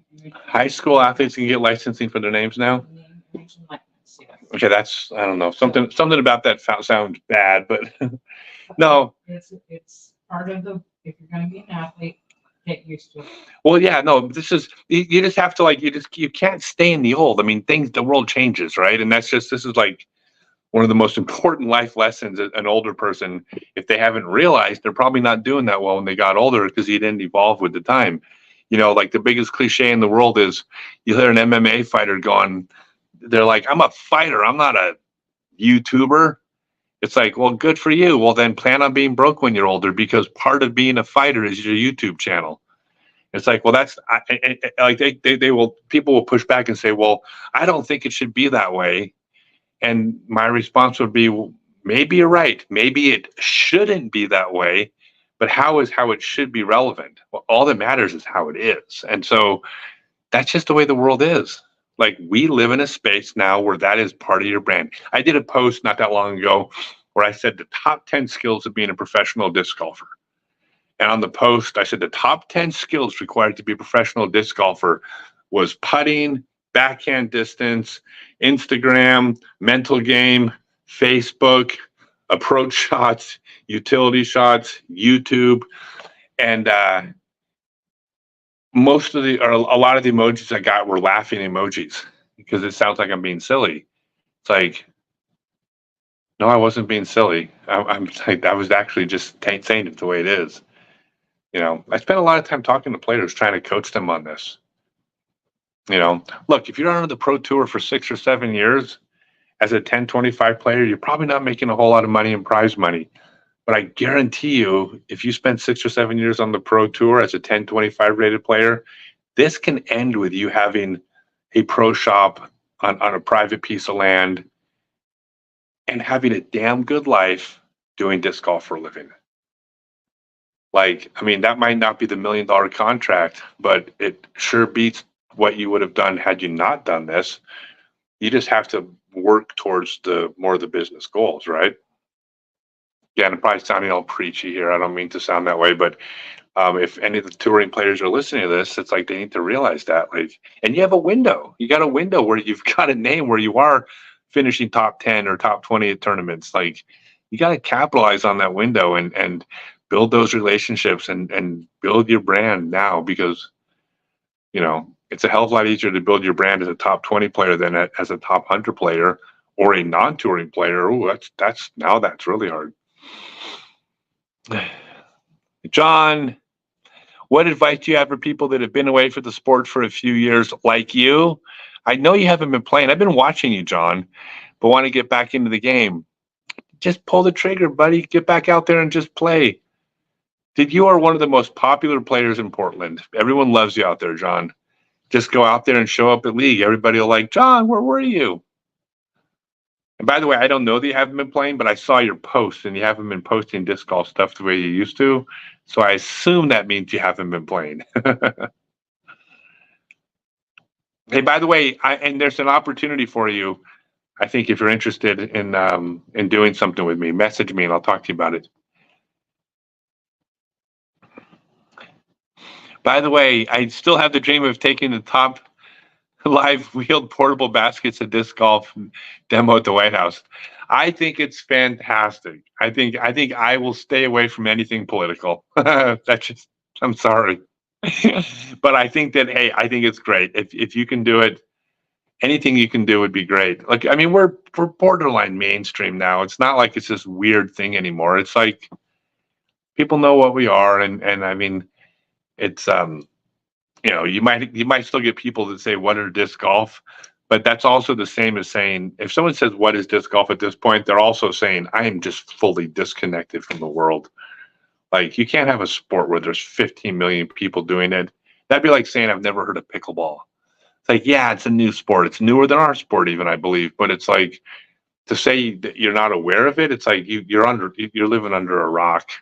By the way, under a rock might simply mean you have a full-time job and a part-time job and 5 kids. I'm not knocking you. Like if people have lives outside of the rest of the world, but you are disconnected if you haven't heard. Have I ever been invited to a military base to do a disc golf demo? The U.S. submarine base in Groton, Connecticut has just installed the course. Would you do a demo for the U.S. Navy? Not only would I do a demo for military, I actually got invited to there's a couple, again, at the risk of getting political, there's a couple of bases in the Middle East that have reached out to me and asked me to come this past winter. And the only reason I didn't is apparently there's some stuff going on in the Middle East right now. I don't want to talk about it, but there's some, maybe now is not the best time. But I've been invited to go to some of these bases where they have disc golf courses and do it. And I told them 100% absolutely yes, I would do it. I mean, to be the first disc golfer to kind of do like the USO thing, like I got so much. Like, and by the way, I'm not taking sides on the military's involvement or this decision. That's all politician bullshit. I hate politics. I hate politicians. I think it's ignorant to say any of us understand the world enough to know if these are even good or bad decisions, right? So I stay out of that. What I do know is that the people that are doing this, that are serving, are doing something that is noble in their heart. And they're doing something that they believe in. And I support them. I support the people with the boots on the ground that are doing what they think is best and what they think is right. And I don't care about the politics bullshit. I care about the people. And so when I have a chance to do that, like I would do that, because I think that when comedians go over and go to like military bases, especially in war zones, come on, this is incredible. I'm a huge fan of the WWE for all the things. They do Christmas shows in the Middle East every year, and they go to some dangerous places. Like, hats off to the balls it takes to actually go to these places. But I want to have those balls and do it too. So I will definitely go support our troops in the Middle East at these bases, hopefully very soon. Yes. Trying to save Branson Trails. It's set to close. The owners are having to sell for health reasons. Oh man, that's really? Do me a favor and message me on that one, because that there's no reason why in Branson anything that could be a tourist attraction should fail. And do you agree? Oh yeah. Yeah, reach out to me. Hey, reach out to me. Send me a message about that. I'm definitely interested in talking about this. Hey, Scott, do I eat sugar? I quit completely. It's done my body well. Minimal inflammation on past injuries. I've mostly cut sugar out of my diet. And I have,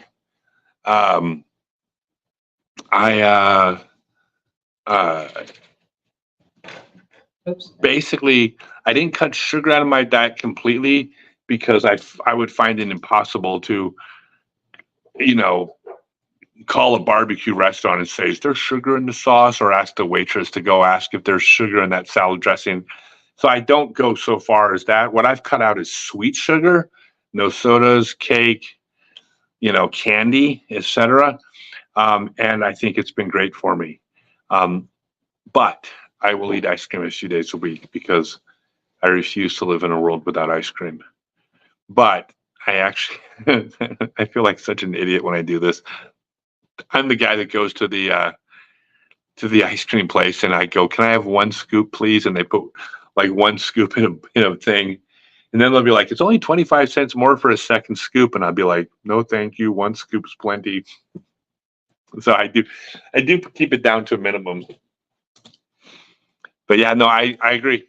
I think sugar is poison, and I think, and this is going to piss off all the naturalist people out there, and I don't want to piss off anybody, but I think I think that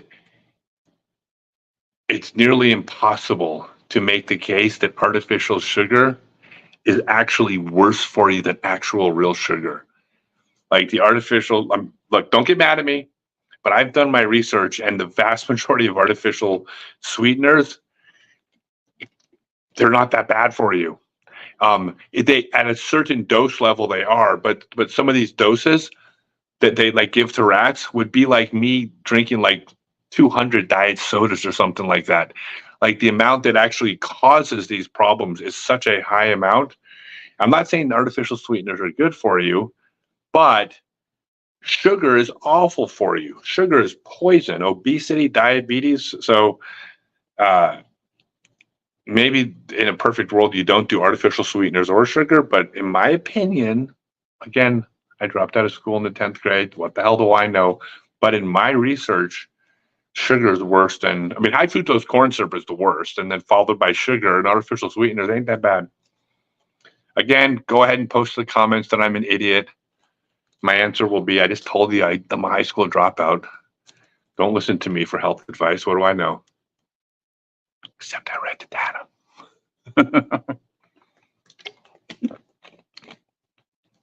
If I can recall, the 17th hole at Morley Field is a par 3. Do you recall a lady disc golfer named Amy Beckon used to play the course among? Yeah, I've known Amy forever. Yeah, it was Amy Beckon, and then she married Dave Schiller, so it was Amy Schiller for many years, and she, as of last year, is now Amy Beckon again. I think over in the last year. Instagram wants to know if you're going to go to Syracuse area. Instagram wants to know if I'm going to go to Syracuse area. I'm going to be in Buffalo and I'm going to be in Ithaca. So if you want to do a seminar, go to scottstokely.net and you can sign up in Ithaca or Buffalo, but not Syracuse. But it's not that far. Make a weekend of it. Where's Syracuse? Between Ithaca and Buffalo. Oh, yeah. Yeah. Close together. Yeah.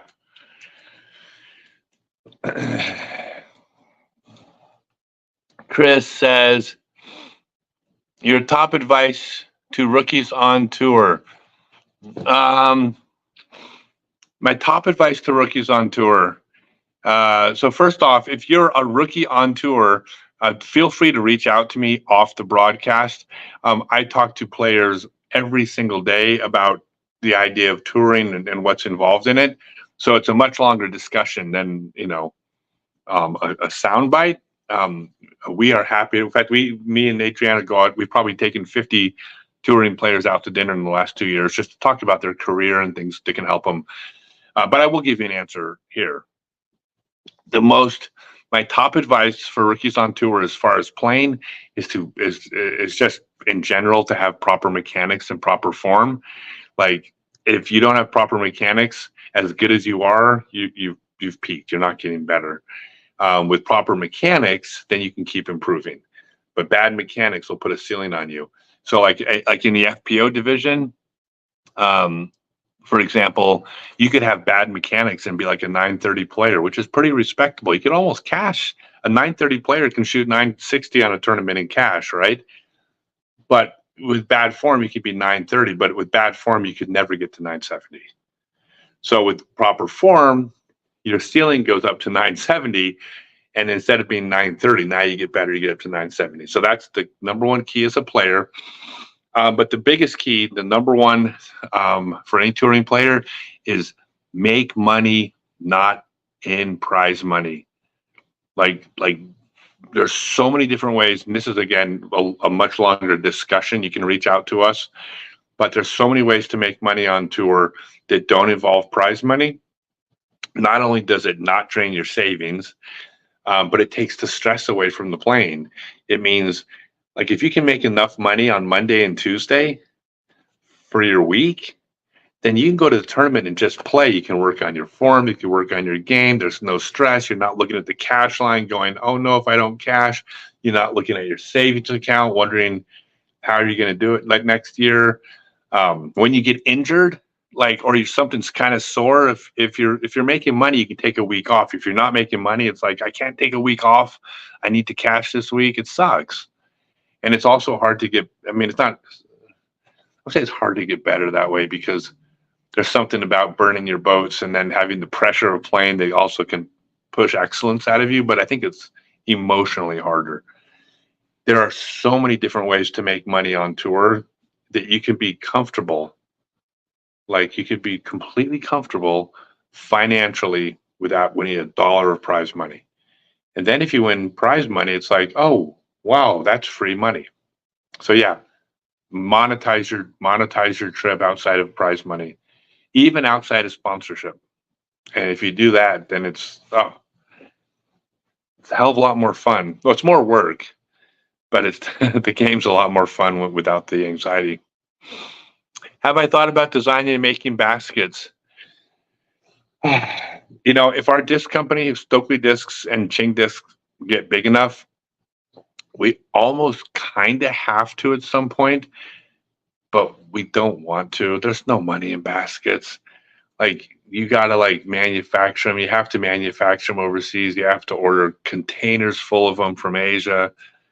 And then it's like, there's no markup on them. You don't make any money on baskets. So I suppose at some point we will, but I also suspect it's the very last thing we do.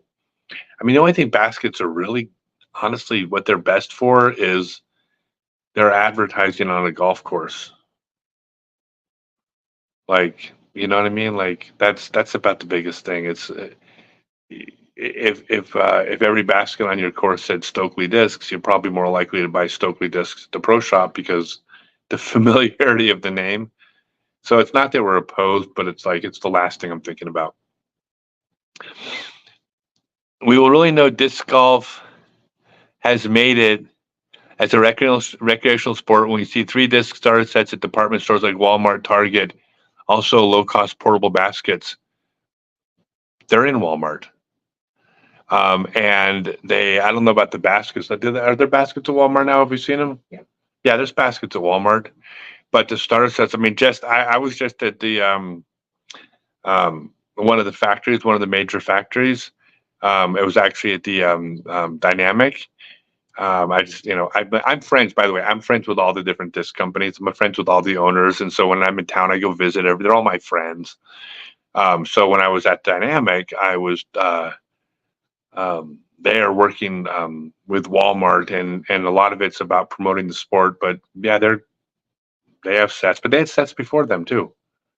And by the way, my discs are, I haven't announced this yet, but there's a major sporting goods chain that is going to be carrying my discs as well. So yeah, they're out there. What's in your brain when you step up to putt? How do you practice this? Also, lie to me and tell me I'm the greatest putter ever. I promise to believe you if it's not true. Dude, not only are you the greatest putter ever, but you are so handsome, dude. In fact, I wasn't thinking about jumping that fence until I saw you, and then I was like, I'm considering it. That's how handsome you are and how good at putting you are. Wait, you didn't ask for the second part, did you? Hey, this isn't a cameo. Oh, this is not a cameo. Oh, never mind then. You're just a great putter. I'm not jumping the fence for you. Sorry. That costs $100. Yeah, that's right. You can, by the way, I'm the first disc golfer on Cameo. The site Cameo where you hire a professional celebrity. I'm the first disc golfer on Cameo, and I've actually done a ton of cameos on there. And Alex says, "Thank you. I've never felt prettier." You're welcome. Yeah, that's You made Bergner laugh too. okay, good. Bergner laugh. Worth it. Yeah, worth it. Bergner's funny. So what I think about when I step up to putt, I just think about mechanics. It's all just mechanics. I believe everything in the game is mechanics. So it's with good mechanics, the disc kind of usually goes in. With bad mechanics, it doesn't. No matter how nervous you are, if your mechanics are good, the disc kind of goes where you're aiming, because mechanically, you're just a mechanical device that goes brum, brum, and then it kind of goes where you're aiming. Can you customize the sound effects like on Android? Can I customize sound effects? Possibly. I don't know if you're an Android. Let's see. Can you give a tip on developing follow-through without losing the form hit and snap at the release point? Okay, so here's the thing. I don't teach follow-through because follow-through isn't something you do. Follow-through is a byproduct of the throw. Follow-through is you threw the disc correctly, but because you had forward momentum on pulling the disc, which obviously meant that your body was rotating, when the disc leaves your hand, you don't just instantly stop. Your motion continues past that point, but it isn't something you do. So here's the thing. This is the short 50-cent version of part of the core idea of the Stokely disc golf method, which, by the way, seminars and online class, it's gottstokely.net. And get on the mailing list. I'm going to be announcing 20 more full-day seminars soon. They cap at 6 players, which means if you want to get in before they sell out, because they always sell out, get on the mailing list, gottstokely.net. We'll notify you when they're live. Then you can sign up before they fill. So the idea is the biggest problem you find with like YouTube videos from people that have like studied and watched the game but haven't taught the game is they don't differentiate between what you do on a throw and what happens on a throw. Okay, those are not the same things. If you analyzed a person throwing and say how many things did that person do on the throw? Well, if you analyze and break down every single movement that they made, their foot hit here, they transferred weight there, the hips opened up there, they went onto the heel there, they rotated there, they started pulling there, the head turned there, they leaned over there, their elbow bent there. Like, you would come up with maybe minimum of 30 different things that it appears that they did on the throw. And all 30 of those you could defend by saying, well, wait a second, every top player does this thing when they throw, right? So you go, that's something they do on the throw, except that they're wrong, because nobody does 30 things when they throw. Like, it is physically impossible to intentionally do 30 different things in 1.5 seconds. Nobody in the world can do 30 things in 1.5 seconds. So you don't do 30 things. You do a small number of things. And when you do these small number of things, every other part of the throw happens automatically as a byproduct of doing these small number of things. That's just the reality. You get these certain things right, the rest of it happens automatically. Then on the video, you're like, oh, you did all these things, And by the way, I'm going to give you just a silly example of what I mean by this, because this is really important to your point. Let's suppose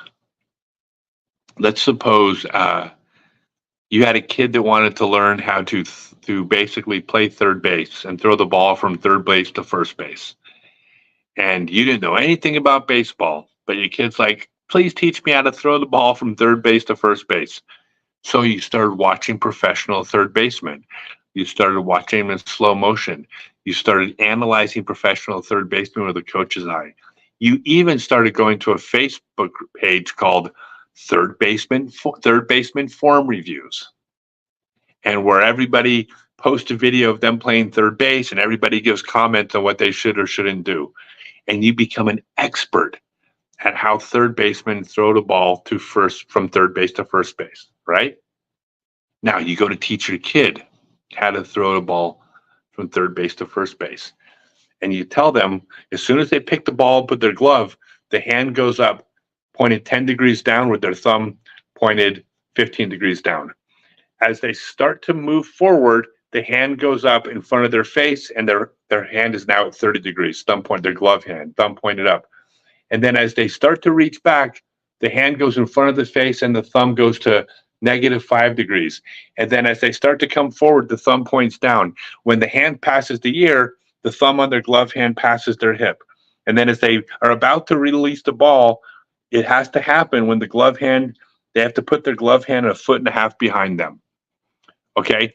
Every single one of those things I just said, the person who studied third baseman form reviews could back up by saying, look, I can show you professional third basemen. That's where they put their thumb at this point of the throw on their glove hand. This is where the thumb on their glove hand is at this point of the throw. This is where the thumb, they could defend every single thing they say because they could see that it happened.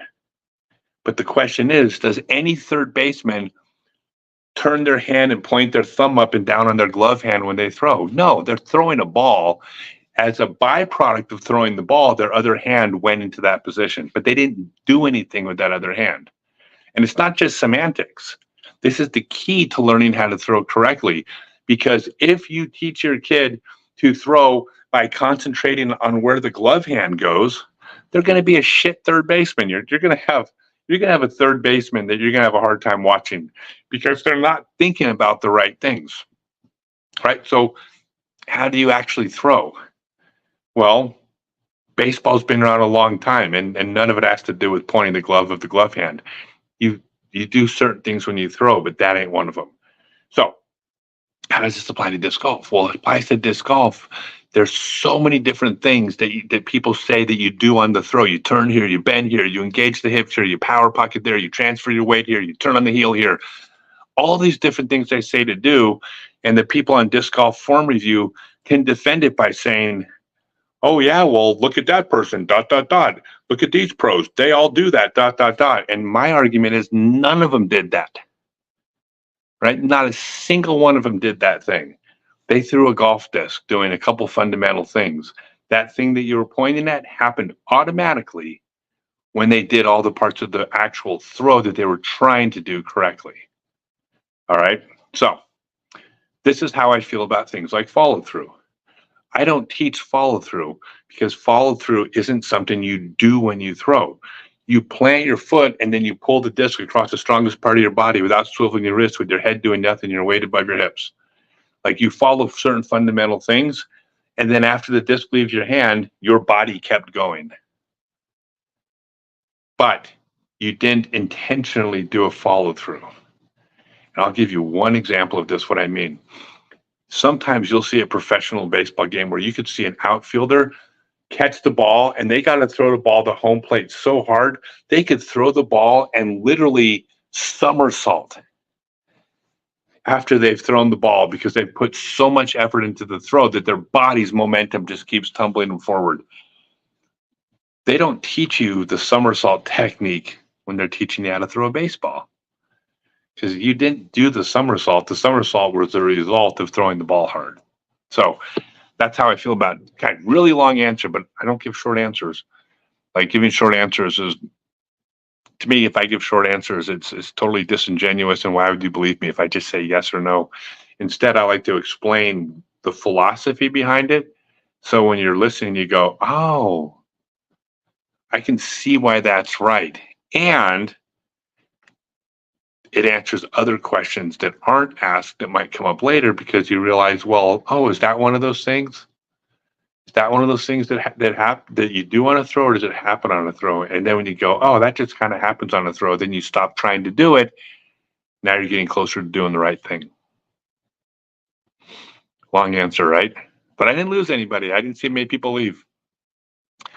Hi, Scott. I have a spinal fusion. Do I think disc golf will hurt my back if I play it regularly? I can't answer that.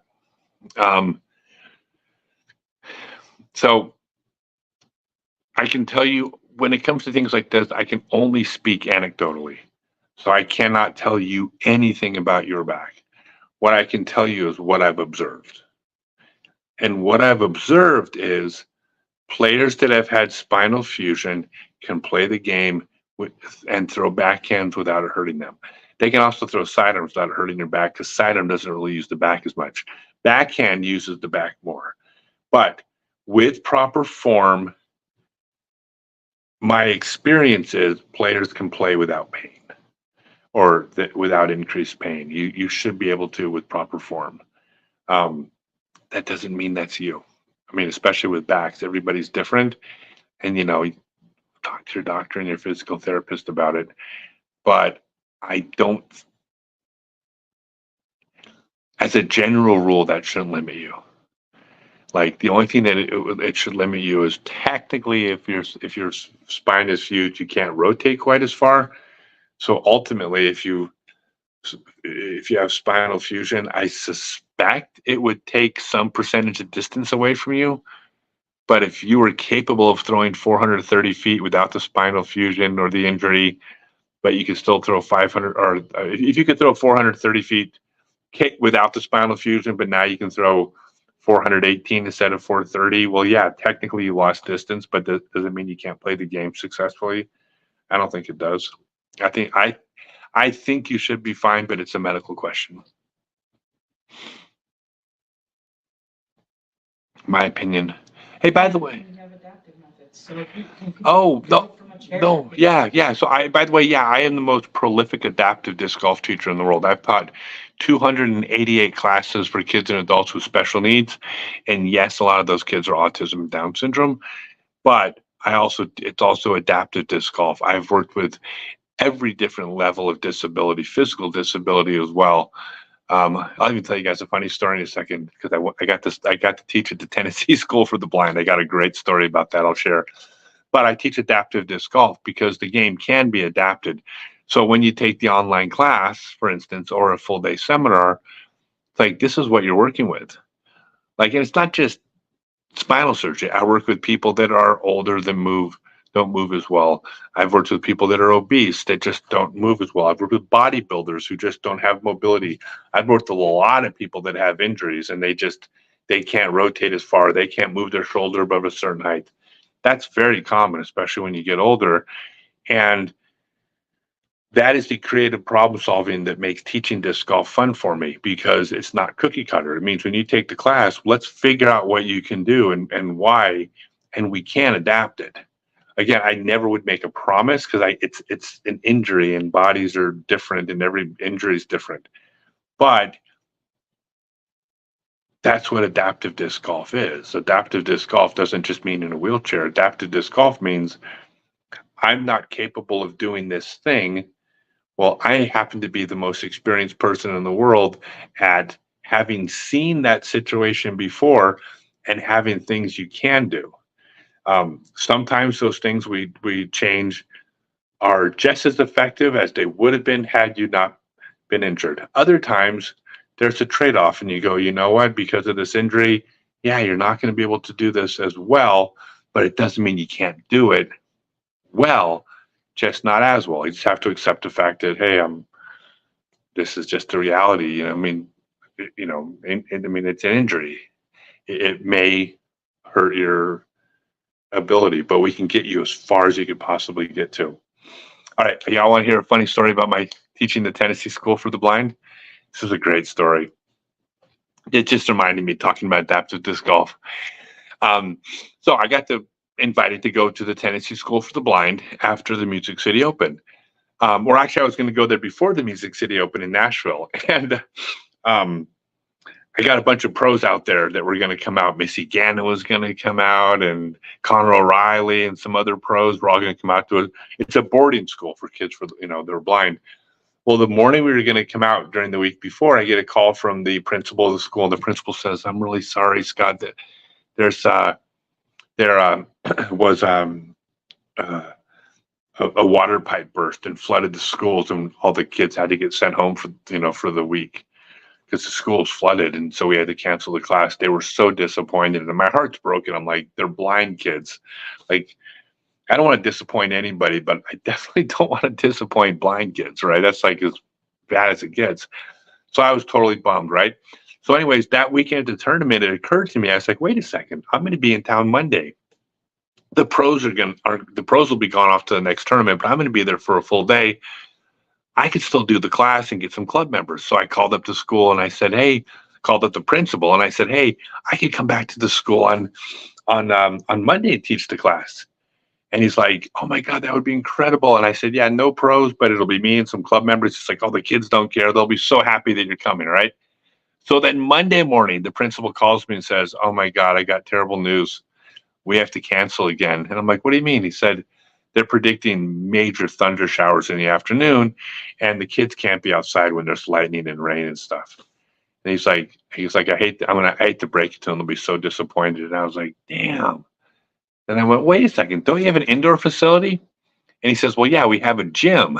He goes, we have a gym, but you can't throw anything in there. We got paintings on the walls and banners hung up and there's things that are breakable and stuff like that. He says, so you can't throw in the gym. And I said, well, can we putt?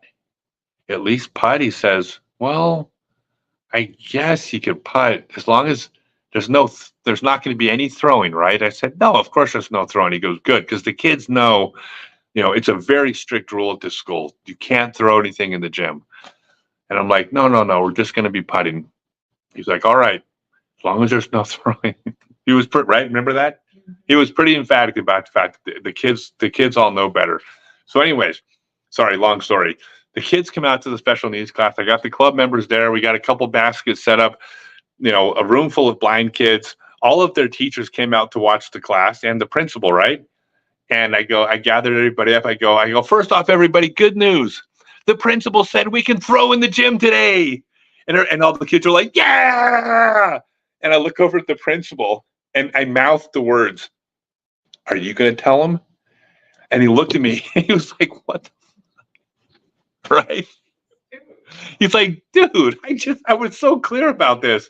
And all I'm thinking is, like, I don't care about you.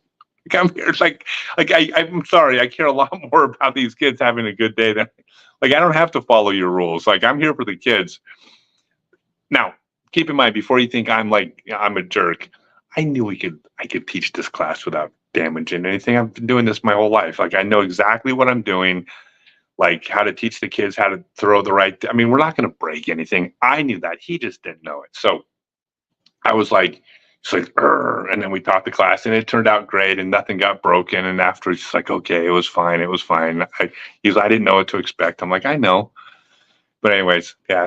And the best part, this is why I like Adriana so much. I asked her afterwards, I'm like, I said to her, I go, were you surprised I did that? She goes, no, I knew you were going to do that. Right?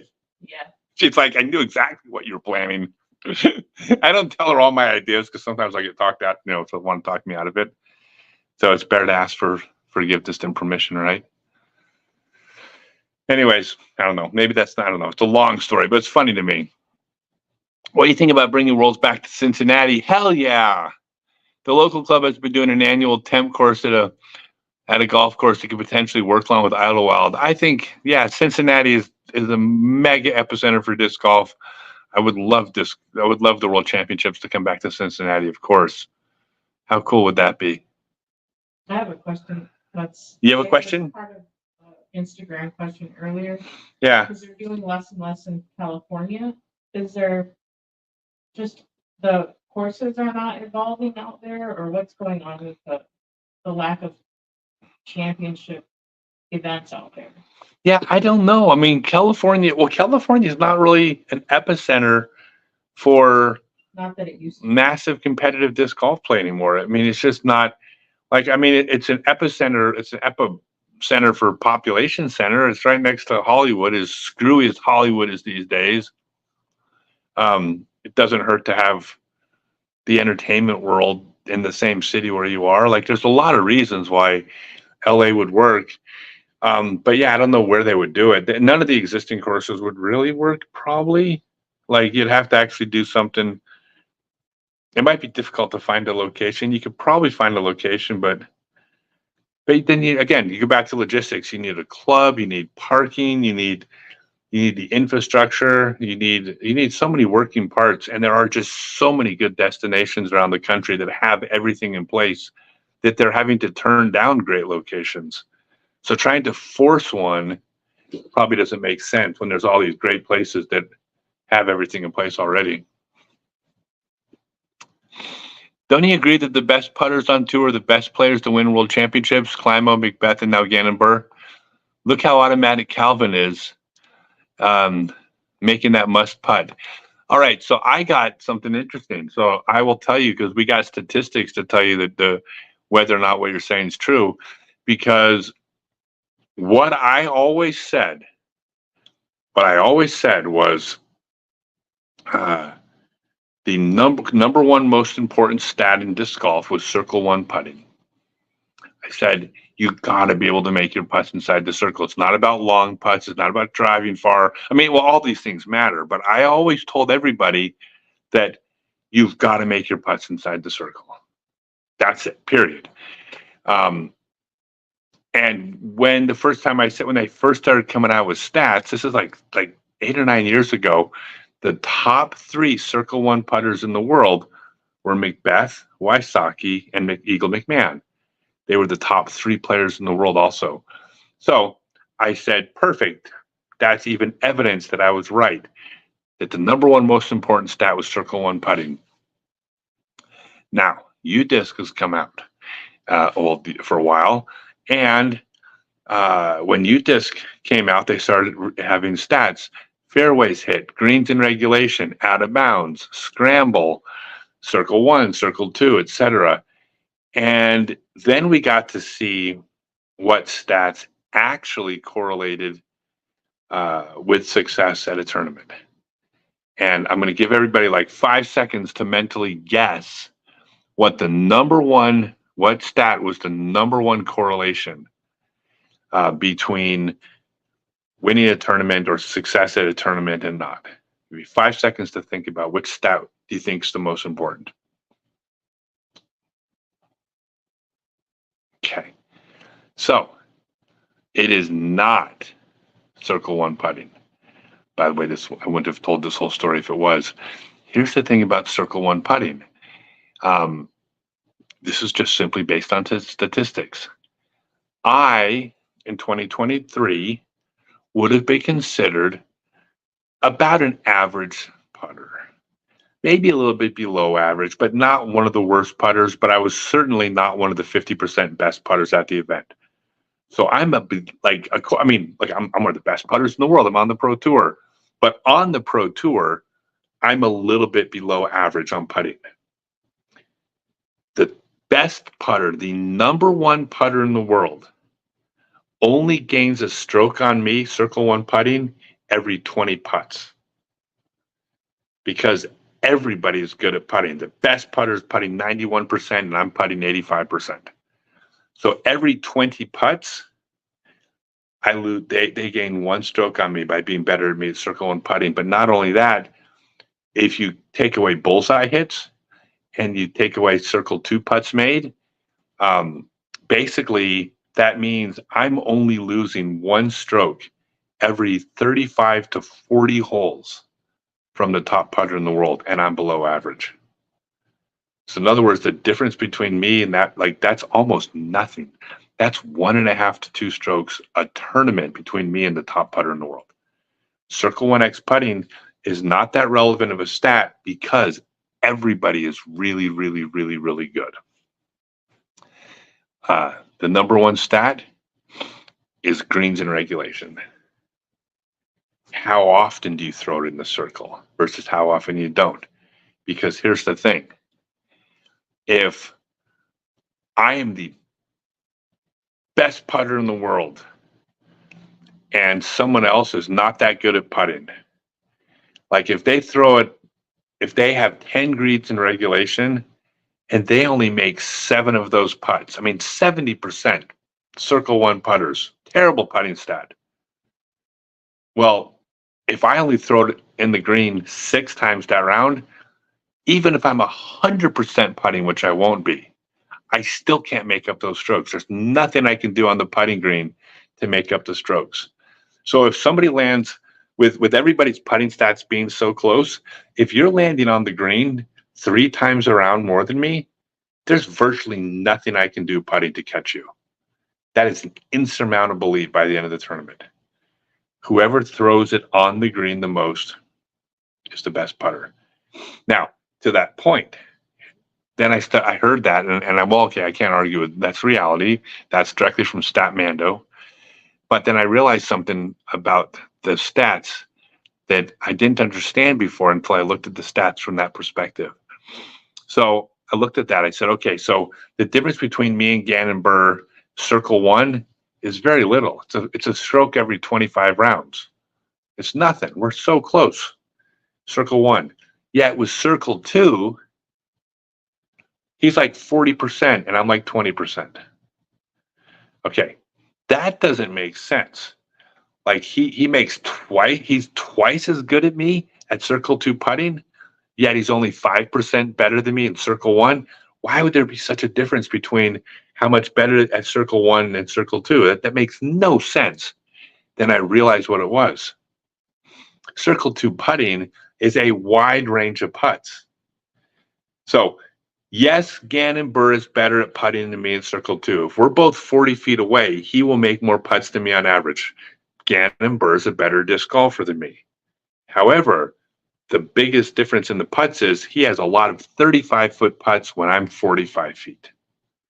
He is better at greens in regulation than me by a fair amount, but that also means when he misses the green, he's missing them by a shorter distance than me.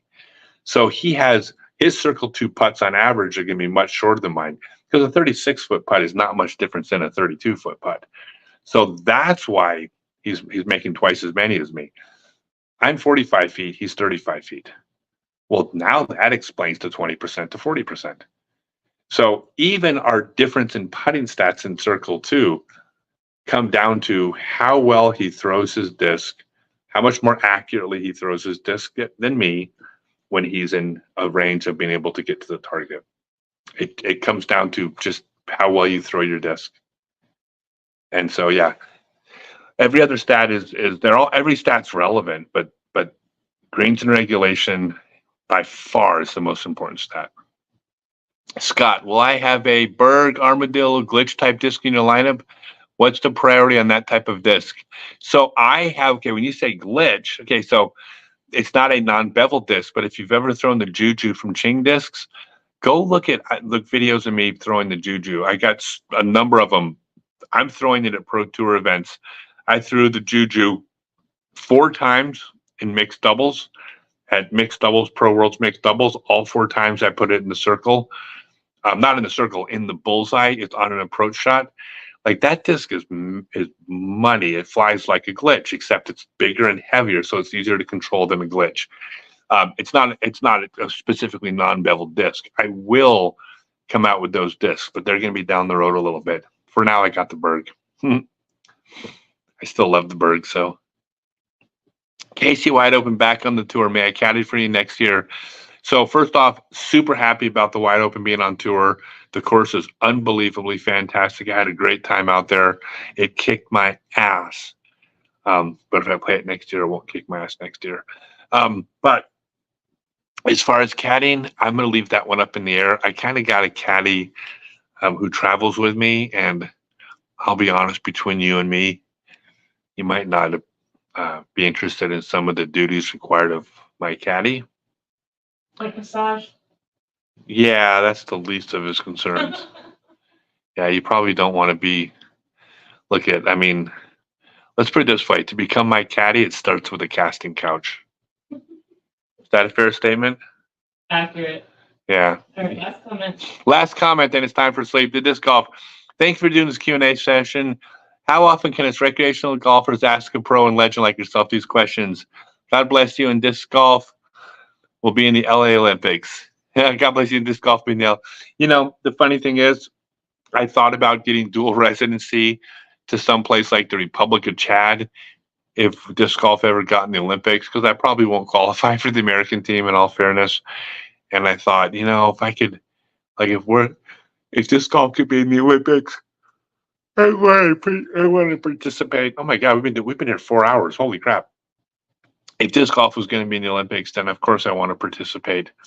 And if I have to hold the flag for the Republic of Chad, then if that's what it takes to get in the Olympics, I would seriously think about doing it. I mean, it would be cool, but I might get a lot of my southern audience might disown me if I came in with another flag. So I might not do it. It might not be good for disc sales, but maybe. John Putney, what's my thoughts on the Deadpool Wolverine movie? I'm in a camp that's absolutely completely given up on pretty much everything Disney's done. I think it's an affront to everything good in the world, except for probably Deadpool. I'm sure Deadpool's good because it's Deadpool. So I have not seen Deadpool and Wolverine, and I bet it's really, really good. And I'll watch it even though I'm not a big fan of Disney at the moment. But I'll probably watch Deadpool. I'm sure it's going to be great. All right, everybody. Hope you had a great night. Hope you had fun. I'm going to kick ass. Worlds does not start tomorrow. It starts the next day. I got one more practice day. And I'm exhausted. I can't believe we were here for 4 hours. Chatting with y'all for 4 hours. Ridiculous. All right. So thank you, and wish me luck this week. And I'm gonna try my best to shock the world. Are you gonna do another one during the? Yeah, I'll do one during the week too. I'll check in with everybody, see how it's going. Okay. All right. Remember, go to scottstokely.net to either sign up for my online disc golf class. Wait, hold on. Quick plug. scottstokely.net, sign up for my online class, sign up for one of my upcoming disc golf full day seminars, or to get on the mailing list because I'm announcing 20 more seminars coming up. You can go to StokelyDiscs.com to purchase Stokely discs or Ching discs. More important though, always check with your local pro shop, vendor, or club first. If they carry it, don't buy directly from me. Always shop local first if you can. And in fact, if they don't carry my discs, let them know that if they carry the discs, you'll shop from them and not me. So please, please always support your local vendor. We got to keep these folks in business because they're the key to the growth of the sport.